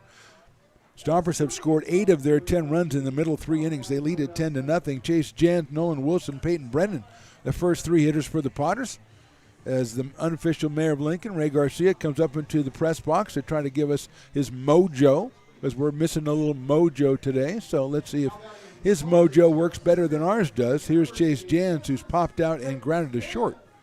So he is 0 for 2 in this one at the University of Kansas. First pitch is in there for a strike at 85 from Aiden Cullen. From Cal State Northridge, the Matadors, I think, or they used to be. That's hit down to third. Tenney's going to scoop it up and get it on the run and gun it across the diamond for the out. So Derek Tenney gobbles that one up, sends it to first base for the first out here in the sixth for the Potters, and Nolan Wilson will come to the plate. Nolan has grounded to third and grounded to second in this one. Out of Roseville, California, Nolan Wilson.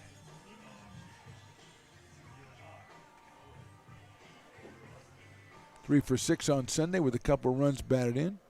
Has a home run this season.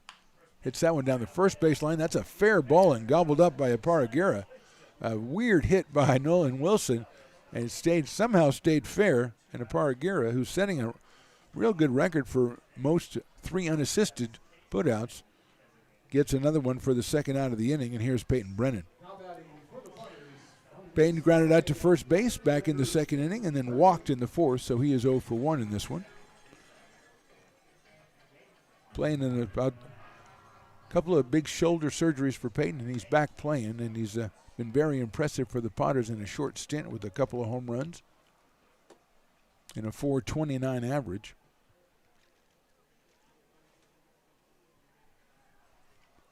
Left-handed hitter out of Rockland, California, settles in here against Aiden Cullen. Hits it high up in the air to left center field. Moving over is Martinez, and he has it running out into left center field. Hit well by Brennan, but Martinez runs it down. 1, 2, 3 in the 6th. We go to the 7th. Stompers with a big lead. The mouth-watering Big Mac with a savory Filet-O-Fish and a tasty McChicken. My goodness, that looks good. Oh, you're making a McDonald's menu hack. Yes, a land, air, and sea. Oh, it's going to tip over. No, it's good. It's good. Very stable. Order the land, air, and sea by name. Build it by hand.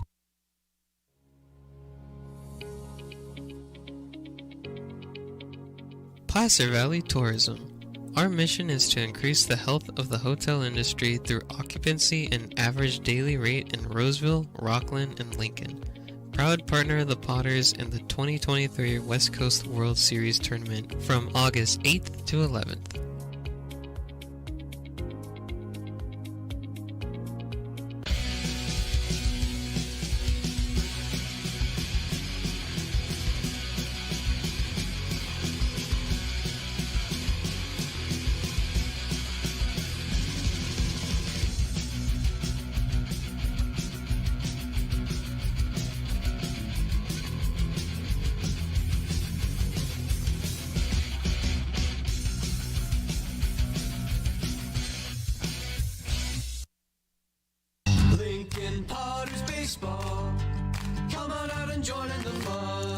Top of the 7th inning, Max Manning still on the hill for the Potters. He'll face Jose Ruiz, Tyler Martinez in the top of the order, and Noah Rabin for the Stompers, who scored, as we said, 1 time in the first, 1 time in the second, then 3 in the fourth, 2 in the fifth, and 3 again in the sixth to lead this one 10-0. Ruiz has struck out twice and has an RBI single in the game, so he is 1 for 3.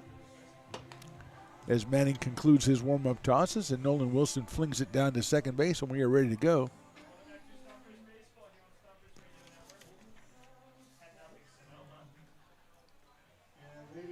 So here is Ruiz out of Bakersfield, California, and University of California at Santa Barbara.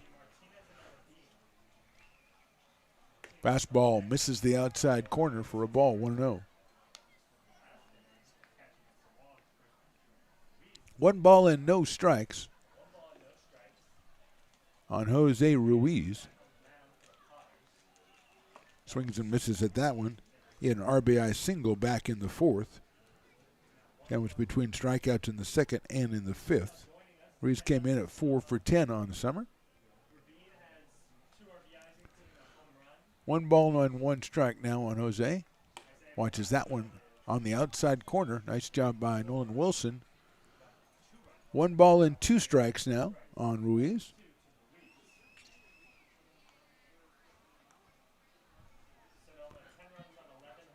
Manning throws that one back to the screen. I think he was throwing to the guy in the orange shirt, the kind of Doobie Brothers looking guy. More like a country singer, though, than a Doobie Brothers guy, really. Like a Charlie Rich kind of guy, maybe.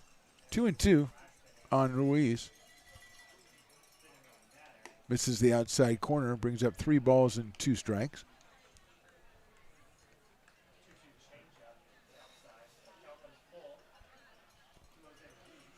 Manning works from the stretch, the left-hander from UC Davis out of Larkspur, California.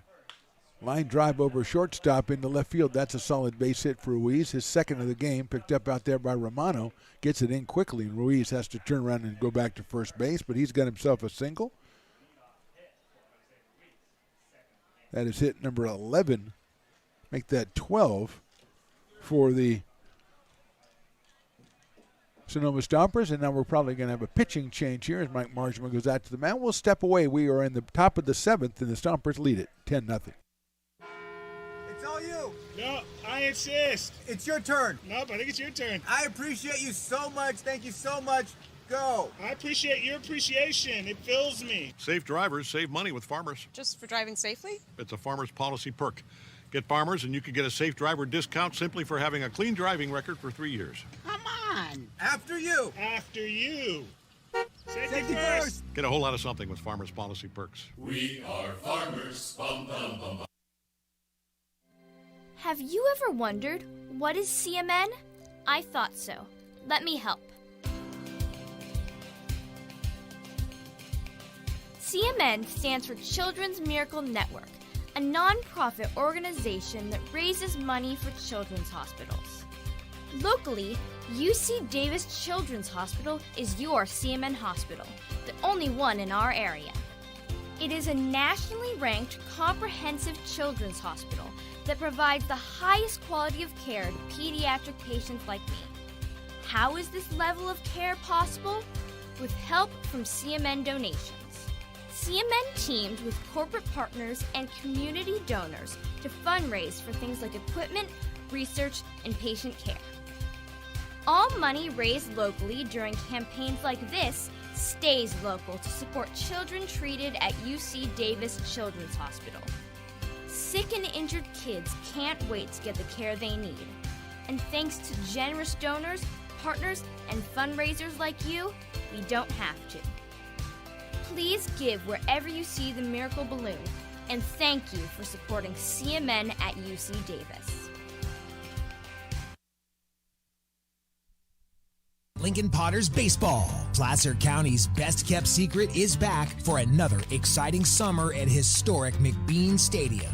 33 action-packed home games loaded with fun for the whole family. Local beer, wine, and eats. Fireworks, giveaways, theme nights, kids zone, and more. Come join in the fun and enjoy small-town baseball with Major League Entertainment. Tickets on sale now at LincolnPotters.com. Lincoln Potters Baseball. Come on out and join in the fun. Jojo Villarreal, the new pitcher for the Potters, the left-hander making his third appearance in conference play. 4 innings and 6 hits allowed. He struck out 3 and walked 1. He will come on to face Tyler Martinez with Ruiz over at first base.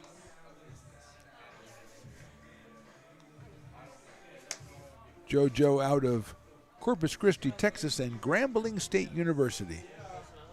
Nobody out and a runner at first base. We are in the top of the 7th inning. Martinez has grounded short, struck out, and been hit by a pitch, and has scored a run.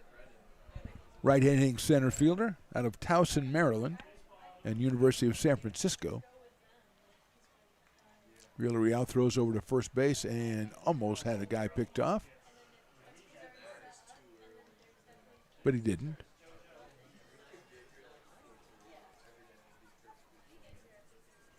Noah Rabin, the top of the order on deck for the Stompers, who scored in every inning in this one except the third.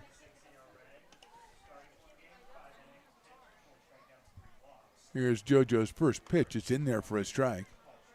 0-1.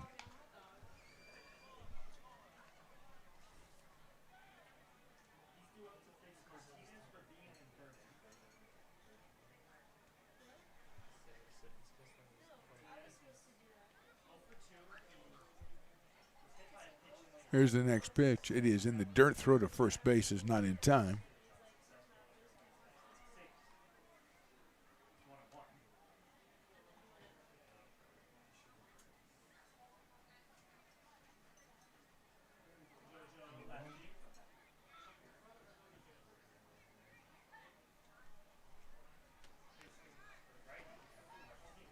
That's in the dirt for a ball. 2-1.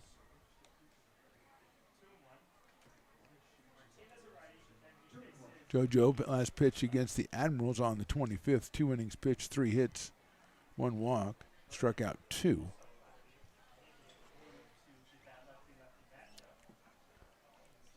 Two and one. High in the air, right field.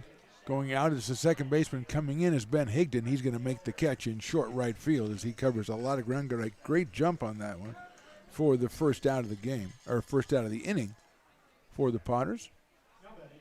And that will bring up Noah Rabin, who homered to start off the game back again in the first and walked in the third, sacrifice fly in the fourth, and an infield single in the sixth. He has scored twice. He's driven in 2. Left-hand hitting right fielder out of Sebastopol, California, and Illinois State University.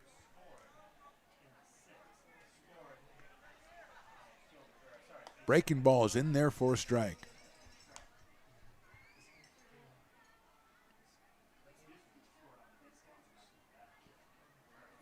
So game number 4 for JoJo.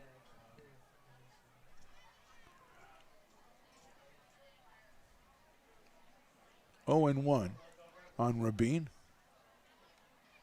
Comes to the plate with a fastball in there for a strike, 0-2. Rabin looked like he thought JoJo was going to go to first base on that one. Wasn't ready for the fastball right down the middle. 0-2 now. Ruiz leading at first. A decent lead over there by Ruiz.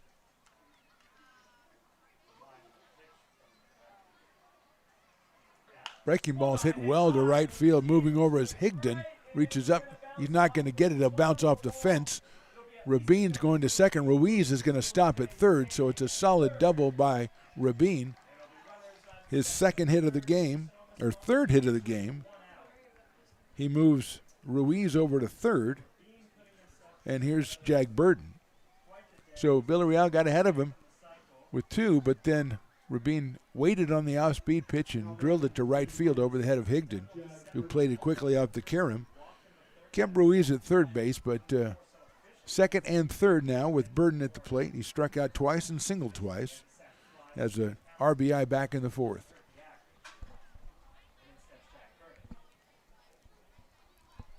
Villarreal's going to ask for Nolan Wilson to come out and talk to him here. So second and third, 1 out here in the inning. Stompers have a single from Ruiz and a double from Rabin. I'm not going to say he hit that one harder than his home run because his home run went out to right center field, and that is a tough place to hit it out in this ballpark. But that ball was hit very well as well. And he mixed in a big bouncer on an infield single. Fastball's on the inside corner for a strike. 0-1 now on Jag Burden. He comes to us from Huntington Beach, California, another UC Berkeley product. Swings and fouls that one back to the screen. So quickly ahead again is JoJo Villarreal, 0-2 on Jag Burden. Omar Gastelum, the designated hitter, to follow for Sonoma. Looking to get their 6th conference win here against 7 conference losses.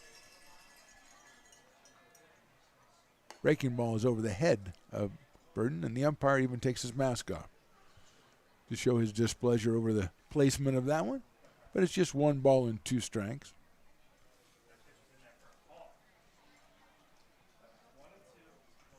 JoJo from the windup. Breaking ball swung on and missed. So it's feast or famine for Burden. He's got 3 strikeouts and 2 singles in this one. And here's Omar Gastelum, who was grounded to first, struck out, grounded to short, and walked. Omar from San Jose State University. Big right-handed hitter at 6'3". JoJo from the windup again. Breaking ball on the outside corner for a strike. 0-1. Still some good, hearty fans out here with the cowbells working in the top of the 7th inning. Fouled out of play by Gastelum down the right field line where the parking lot Potters would hang. Actually, that was on top of the kiln out there for the VIP. You know, it's a good thing it's covered. We don't want the VIPs getting hit with a foul ball like that. I'd have to send Riley out to catch it for him. And he's very busy, so he can't do that right now. Quickly 0-2 again from JoJo.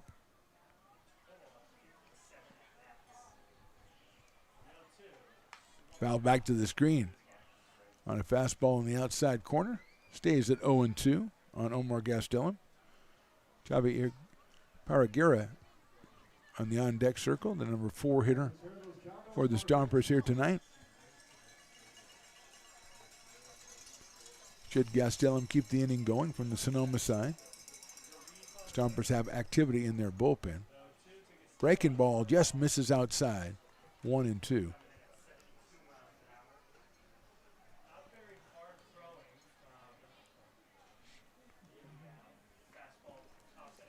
Chase Minor's gone the first 4, then Aiden Collins gone the last 2 for the Stompers, but they do have activity in the pen as Villarreal gets ready for the 1-2 and takes too much time, and Gastelum asks for time from the umpire, which is granted.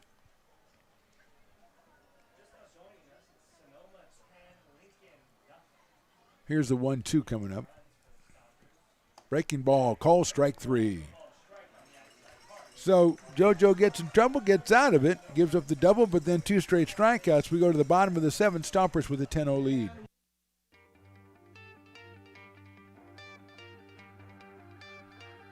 Gooseport Public House.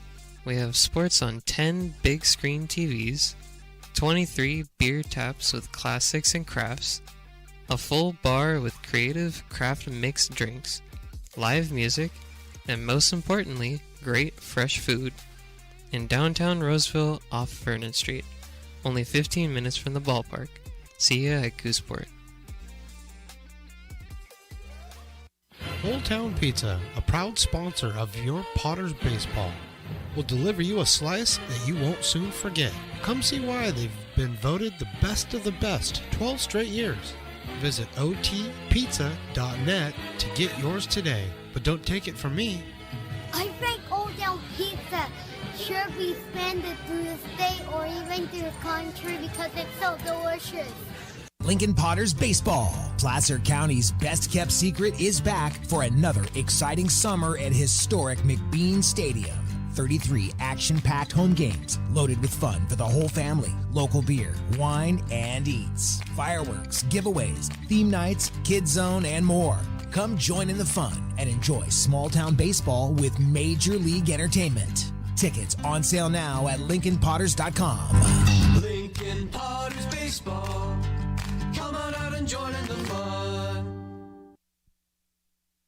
Riley Phelan, the new pitcher for the Sonoma Stompers, the left-hander out of Sonoma and Marin Community College, will come on. He is the 3rd pitcher for the Stompers. Chase Minor went 4 innings, gave up no hits, walked 2, struck out 2.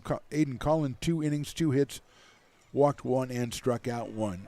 Neither one of the Stompers pitchers have surrendered a run so far, and the Potters will try to change that as Ben Higdon will be the first batter. I think we're going to have a pinch hitter here. Looks like Luke Auden is going to bat for Ben Higdon.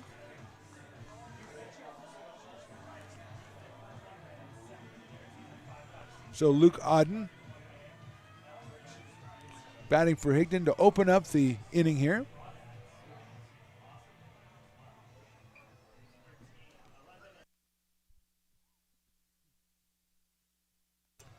Out of Georgia Southern University, And Scottsdale, Arizona, Luke Auden. First pitch is in there for a strike at 83.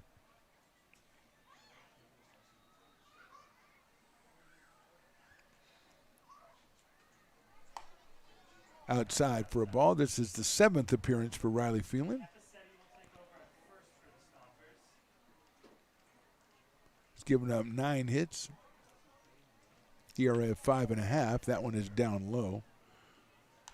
No wins, 1 loss. Started 1 game. His longest stint was a 3-inning against the Mudcats. That's a check swing in there for a strike. So Phelan comes on.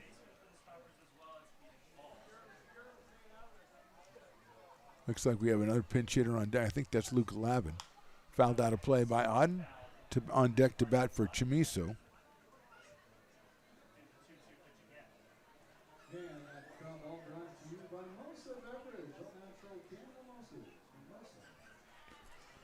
So here's the 2-2 from Phelan. Outside, ball 3.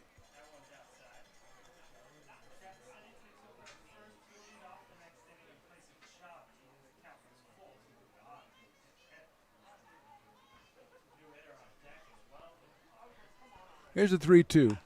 Luke hits it high up in the air to right field. Rabin is underneath it. Reaches up and makes the catch for the first out here in the bottom of the 7th. And Luke Lavin is going to come up as a pinch hitter, it looks like, for Zach Chamiso. So Lavin comes up here to bat for Chamiso.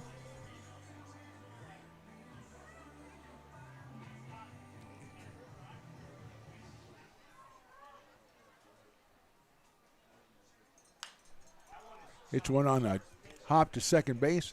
Handled out there by Bell over to first for the out. So Lavin is out.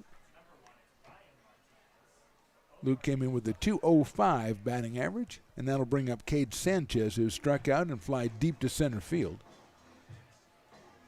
Now batting for the Potters from Texas A&M, Corpus Christi, second baseman Cade Sanchez.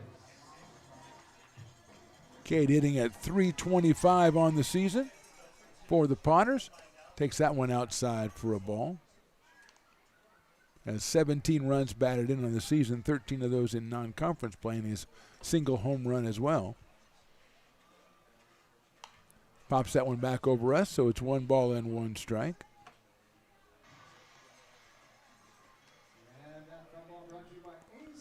Hitting .275 in CCL play is Cade Sanchez.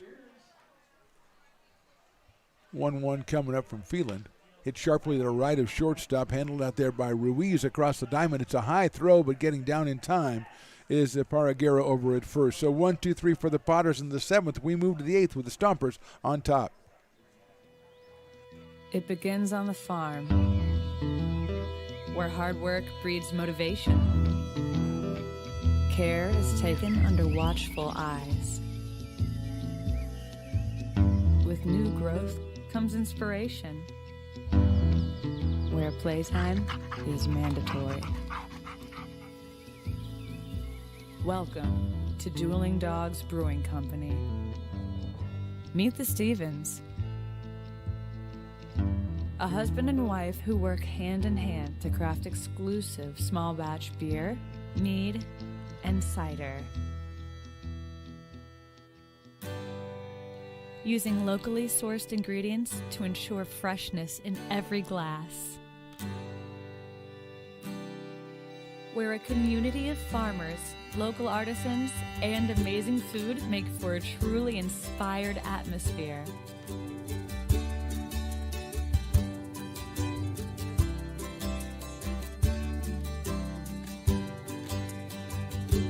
At the end of the day, we know the value of hard work. The families it unites, it's in the pride we take, the stories we tell, and the best friends who are cherished. Dueling Dogs Brewing Company.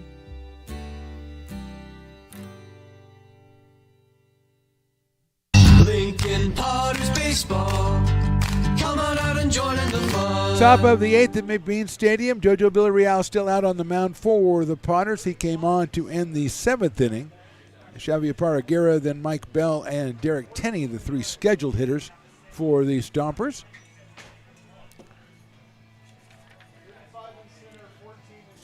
Looks like it's going to be Alfredo Capacetti, the pinch hitter here.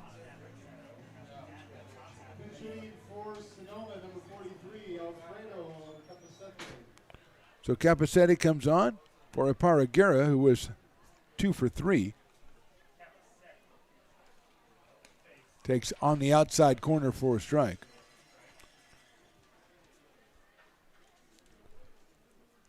Capacetti from Jurupa Valley, California, and UC Riverside.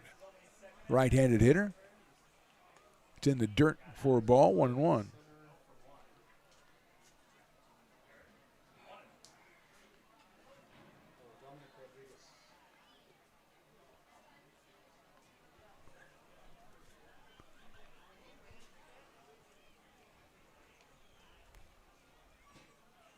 Breaking ball is fouled at the plate, so it's 1 ball and 2 strikes on Capacetti.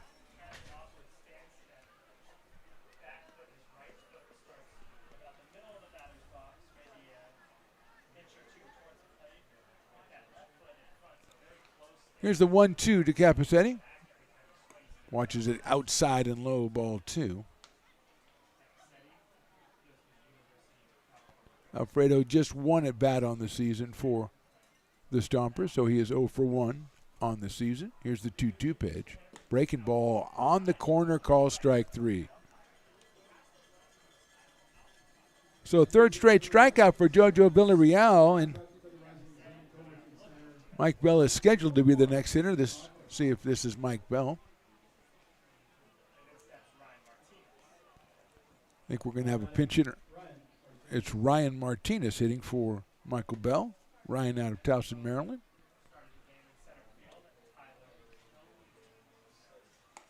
Breaking ball's in there for a strike, so Ryan Martinez comes in for Bell.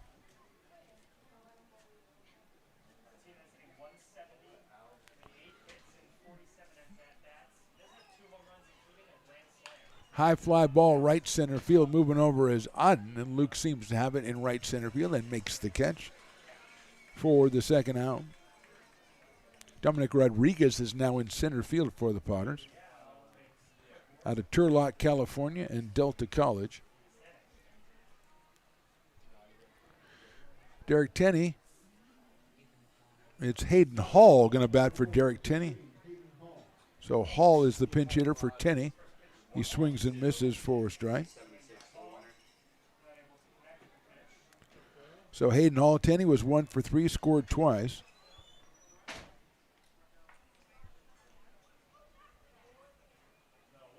Fouls that one back to the screen, so it's quickly 0-2 on Hayden Hall. 2 outs here in the 8th. Stompers 10, Potters nothing. JoJo Villarreal, the 4th pitcher for the Potters. Kelly, Vassar, Manning, and now JoJo. Breaking ball swung on and missed. So good inning for JoJo. 1, 2, 3. Go to the bottom of the 8th. Potters got a lot of ground to make up.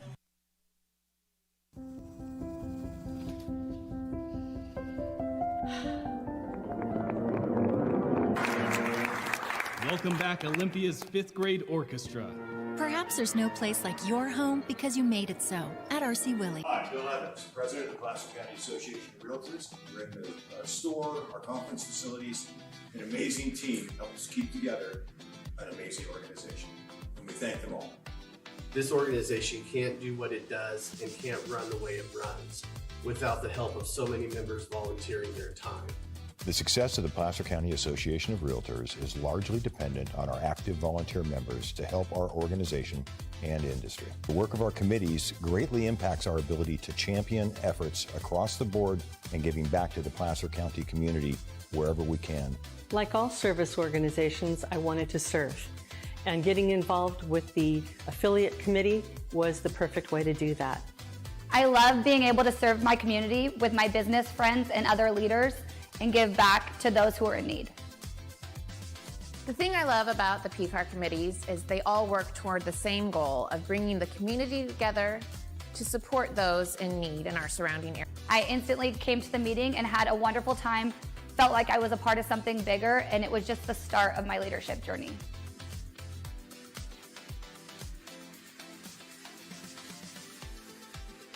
Lincoln Potters Baseball.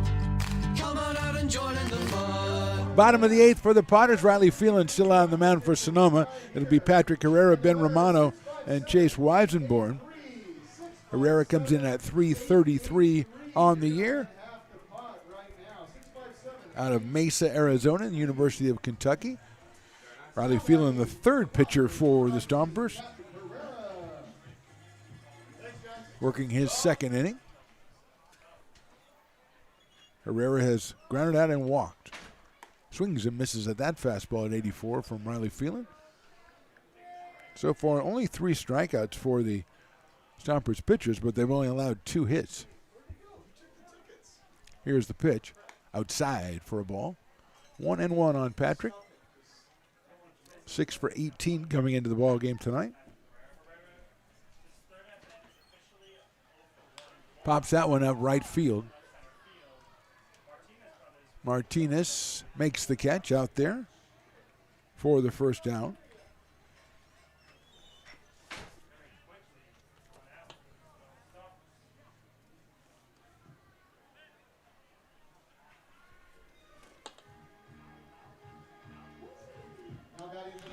That'll bring up Ben Romano, who's walked and singled, so he has not been retired tonight, has Ben Romano. Swings and misses at that one.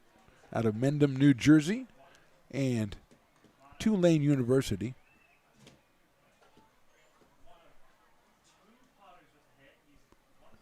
Hitting .241 on the season. Hits that one out to right field. Martinez is on the run on that one. Reaches up and makes the catch again.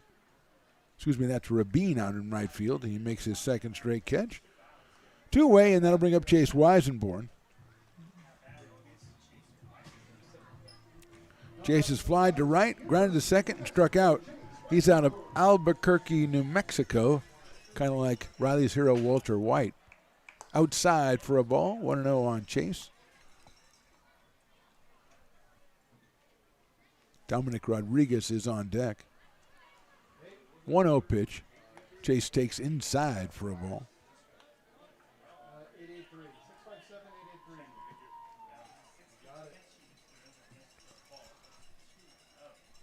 2-0 on Chase.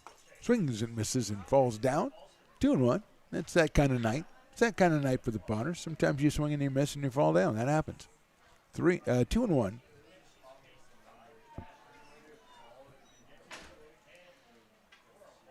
Outside corner, call strike 2. 1 ball and 2 strikes. Foul back to the screen. Weisenborn stays alive.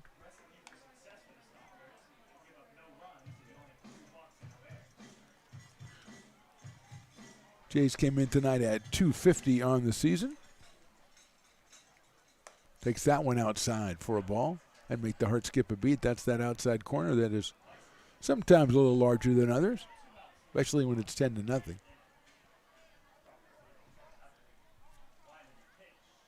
Line drive back up toward the middle. It's cut off by the second baseman. Throws it to first, but off the base. Nice try by Martinez. That's Ron Martinez made the play. It's an infield single for Weisenborn. Just the third hit for the Potters. And that'll bring up Dominic Rodriguez making his first appearance. 6'4" out of Turlock, California, San Joaquin Delta College for Dominic Rodriguez. And he's up here with a chance to do something in the bottom of the 8th for the Potters.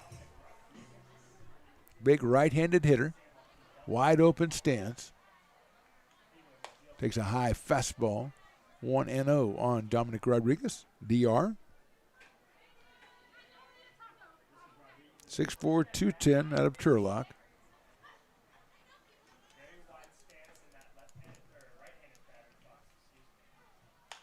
It's a little line drive out toward right field. It's in there for a base hit. Martinez jumped up in the air like he was faking somebody out, but it just looked kind of weird. And so Rodriguez comes on, gets a base hit. 2 hits for the Potters with 2 outs here in the 8th inning, and Nolan Wilson is our next hitter. Rodriguez didn't destroy the ball, but he hit it hard enough to get into right field. And that'll bring up Nolan Wilson, who was grounded to third, grounded to second, and grounded to first. So some would say if he grounds to short, that would be hitting for the cycle. I do not agree with that. I say a base hit would be nice right here. 1 home run for Nolan, 5 runs batted in. It is a high fastball for a ball, 1-0.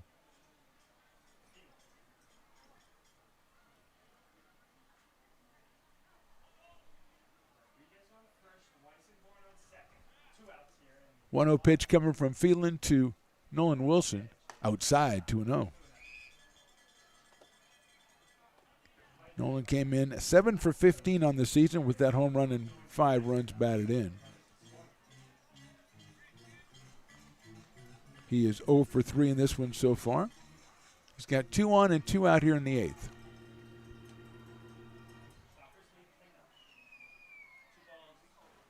That's high and inside, ball 3. So 1 pitch away from loading the bases here. Peyton Brennan is on deck. Sonoma gets somebody up throwing. 3-0 pitch. I would imagine that Nolan Wilson has the green light. If he gets something he likes, he has the ability to go after it. Right down the middle for a strike, so maybe not. 3-1. He looks down at Coach Marjma at third base.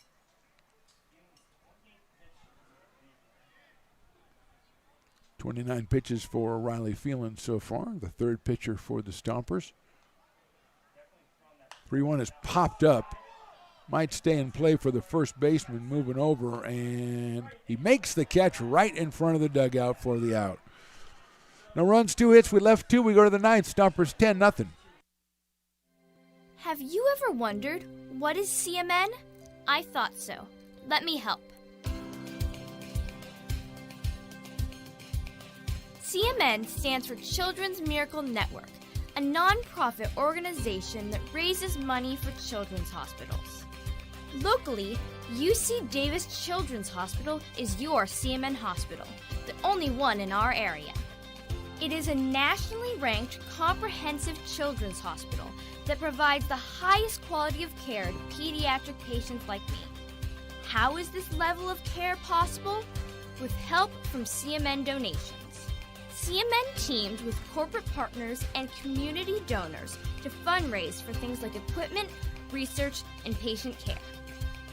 All money raised locally during campaigns like this stays local to support children treated at UC Davis Children's Hospital. Sick and injured kids can't wait to get the care they need. And thanks to generous donors, partners, and fundraisers like you, we don't have to. Please give wherever you see the Miracle Balloon, and thank you for supporting CMN at UC Davis.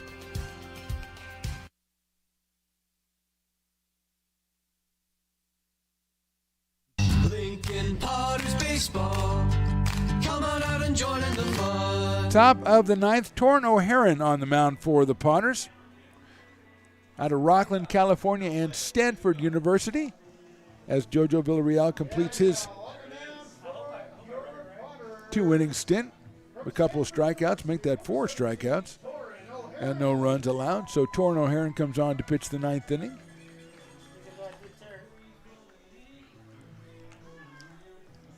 All right, our 50-50 winner is the Hovman. Nice.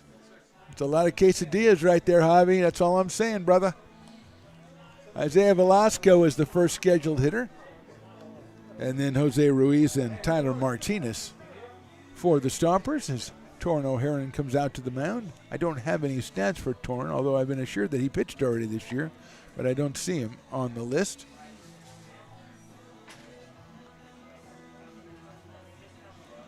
So here comes Velasco.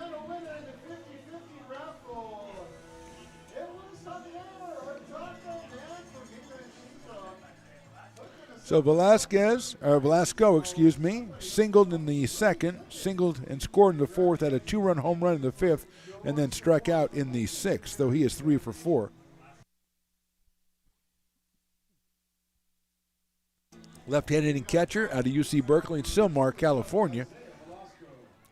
Came in with a home run and 5 RBIs. He'd make that 2 home runs and 7 RBIs for Isaiah.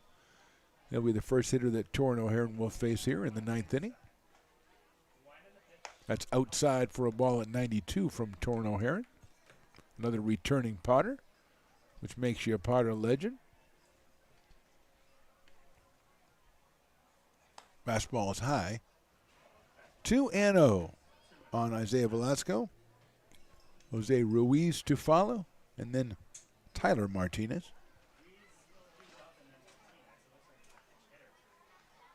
That's swung on and missed the fastball at 91 from Torrin. 2-1.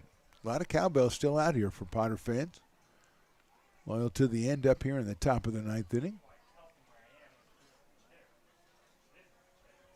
Swing and a miss. Fastball outside corner 92 for Torrin O'Haron.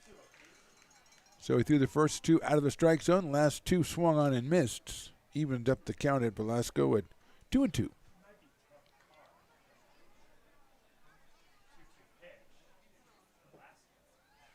Check swing didn't go. It's high and it's outside at 93. So it's a full count to Isaiah Velasco. 172 coming in, but doesn't look like a 172 hitter so far tonight with 3 hits. Swing and a miss. Got him on strikes. And there's another Rising Zone strikeout brought to you by the Rising Zone Co-working Center in So 1 out, and that will should bring up Jose Ruiz. I think we've got a pinch hitter here. Pinch hitting for the Stompers, number 8, Brandon Marion's going to hit. So Marion will hit for Ruiz.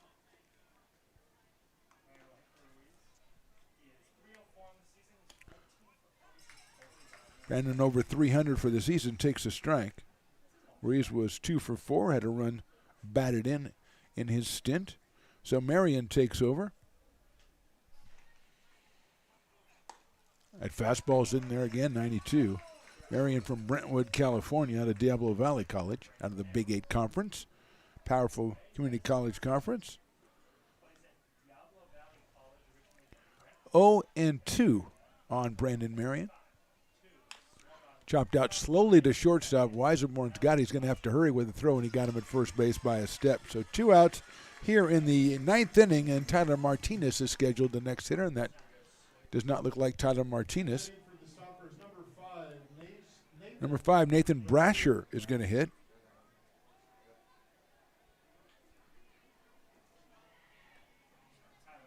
So Nathan Brasher will come up to bat for Tyler Martinez. He's out of Encinitas, California, and Brown University. Fastball is swung on and missed.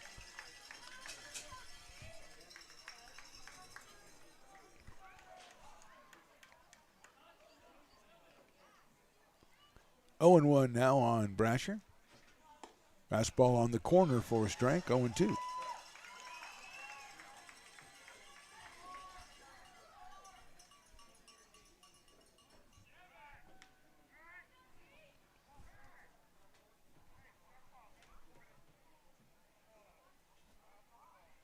Now, momentary timeout. We had to throw a ball across the field.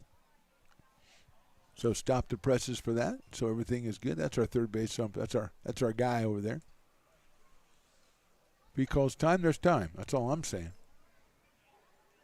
Activity in the Stompers bullpen as O'Haron gets ready for the 0-2. Just misses the inside corner with an off-speed pitch. So it's 1-2 on Nathan Brasher.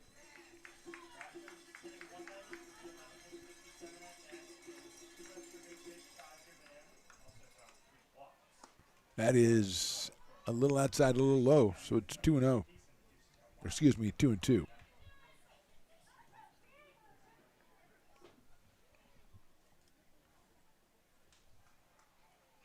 Swing and a miss. He got him on strikes. Good inning for Torrin O'Haron. 1-2-3. We go to the 9th. Stompers 10, Potters nothing. Coming up, the Potters Player of the Game, Loomis Basin Brewing Company, a proud sponsor of your Lincoln Potters. Visit them at 3277 Swetzer Road in Loomis or call 916-259-2739. Have you ever wondered What is CMN? I thought so. Let me help.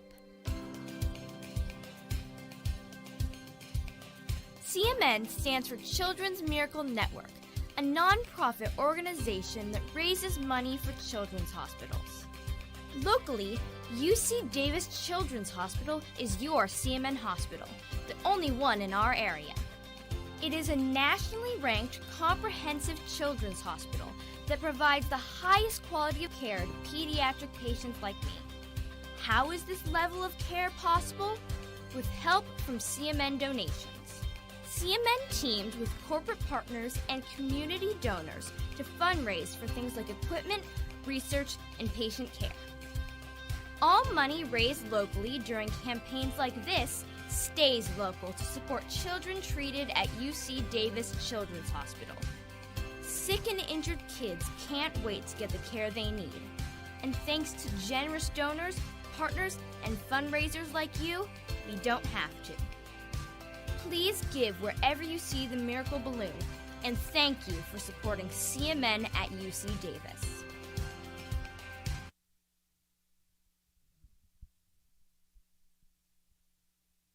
Lincoln Potters Baseball. Come on out and join in the fun. Bottom of the ninth inning, Peyton Brennan scheduled to be the first hitter. Alfredo Capacet has moved into the pitching spot for the Sonoma Stompers. Sophomore out of UC Riverside, out of Yuba Valley, California. Came on as a pinch hitter and then entered the game and now has moved over to the mound. And he'll face Peyton Brennan first, who has walked, grounded out, and flied to center. Hits that one down the line in left field, giving Chase his burden. And he's not going to get there, but it's a foul ball. Luke Auden on deck, and then Luke Lavin for the Potters, as Brennan was already down to second base, and so he has to come all the way back.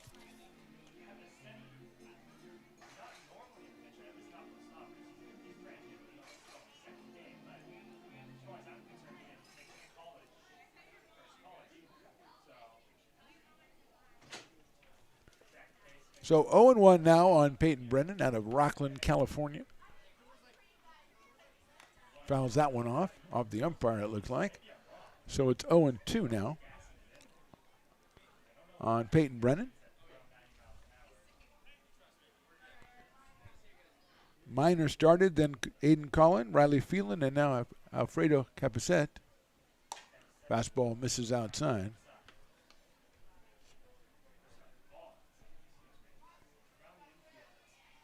One and two.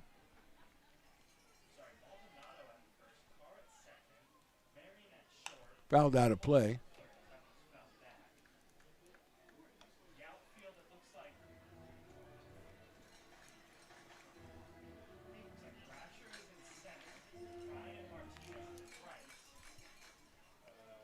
One-two pitch.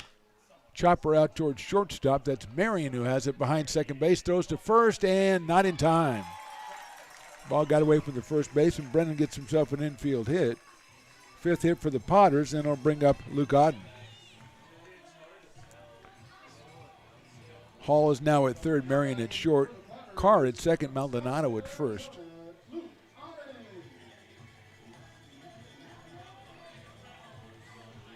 Ryan Martinez is out in the outfield. That's down low inside to Luke Auden, who came on in the seventh and fly to right field in relief of Ben Higdon.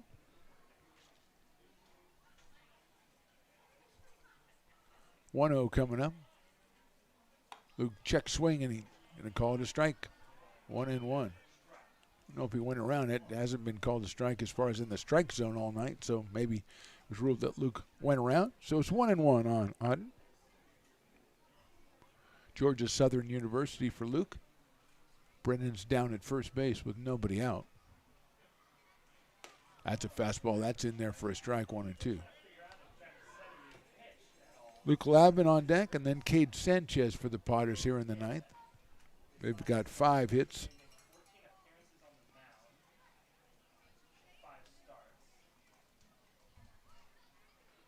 There goes Brennan. He's going to get second base. And it's 2-2 on Auden.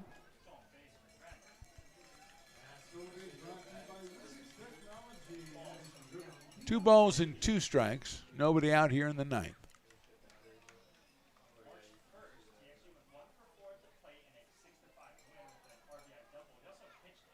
Fastball inside for a ball. Full count now on Luke Auden.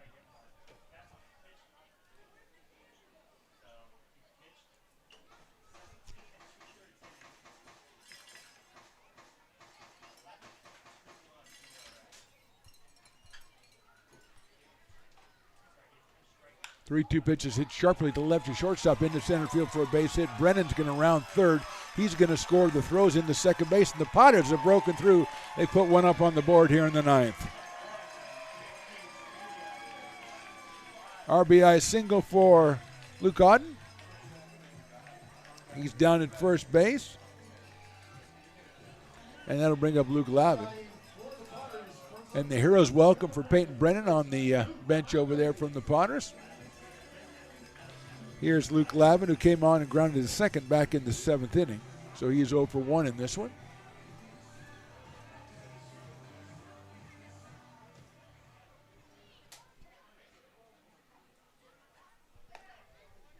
Just got a little message there. The A's beat the Yankees tonight. Crazy.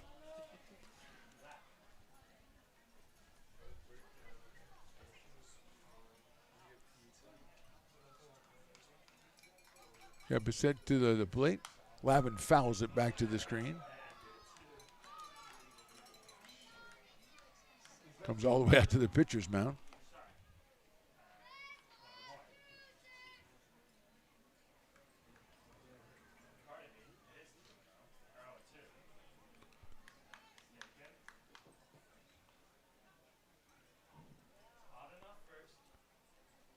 Lavin takes high and outside for a ball. Trying to find Capsett as far as pitching stats are concerned. It doesn't look like he has anything in the books so far, so this is his debut this season. High fly ball center field. Going back to center fielder, and he'll make the catch in left center field for the out. Lavin hit the ball very well. Fans here thought it might go farther. I kind of thought it was going to, any other part of the ballpark that had a chance, but that part of the park you don't want to try. So Tyler Garrity is going to bat for Cade Sanchez.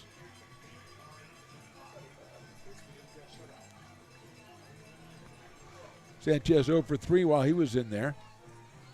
So Garrity comes to the plate.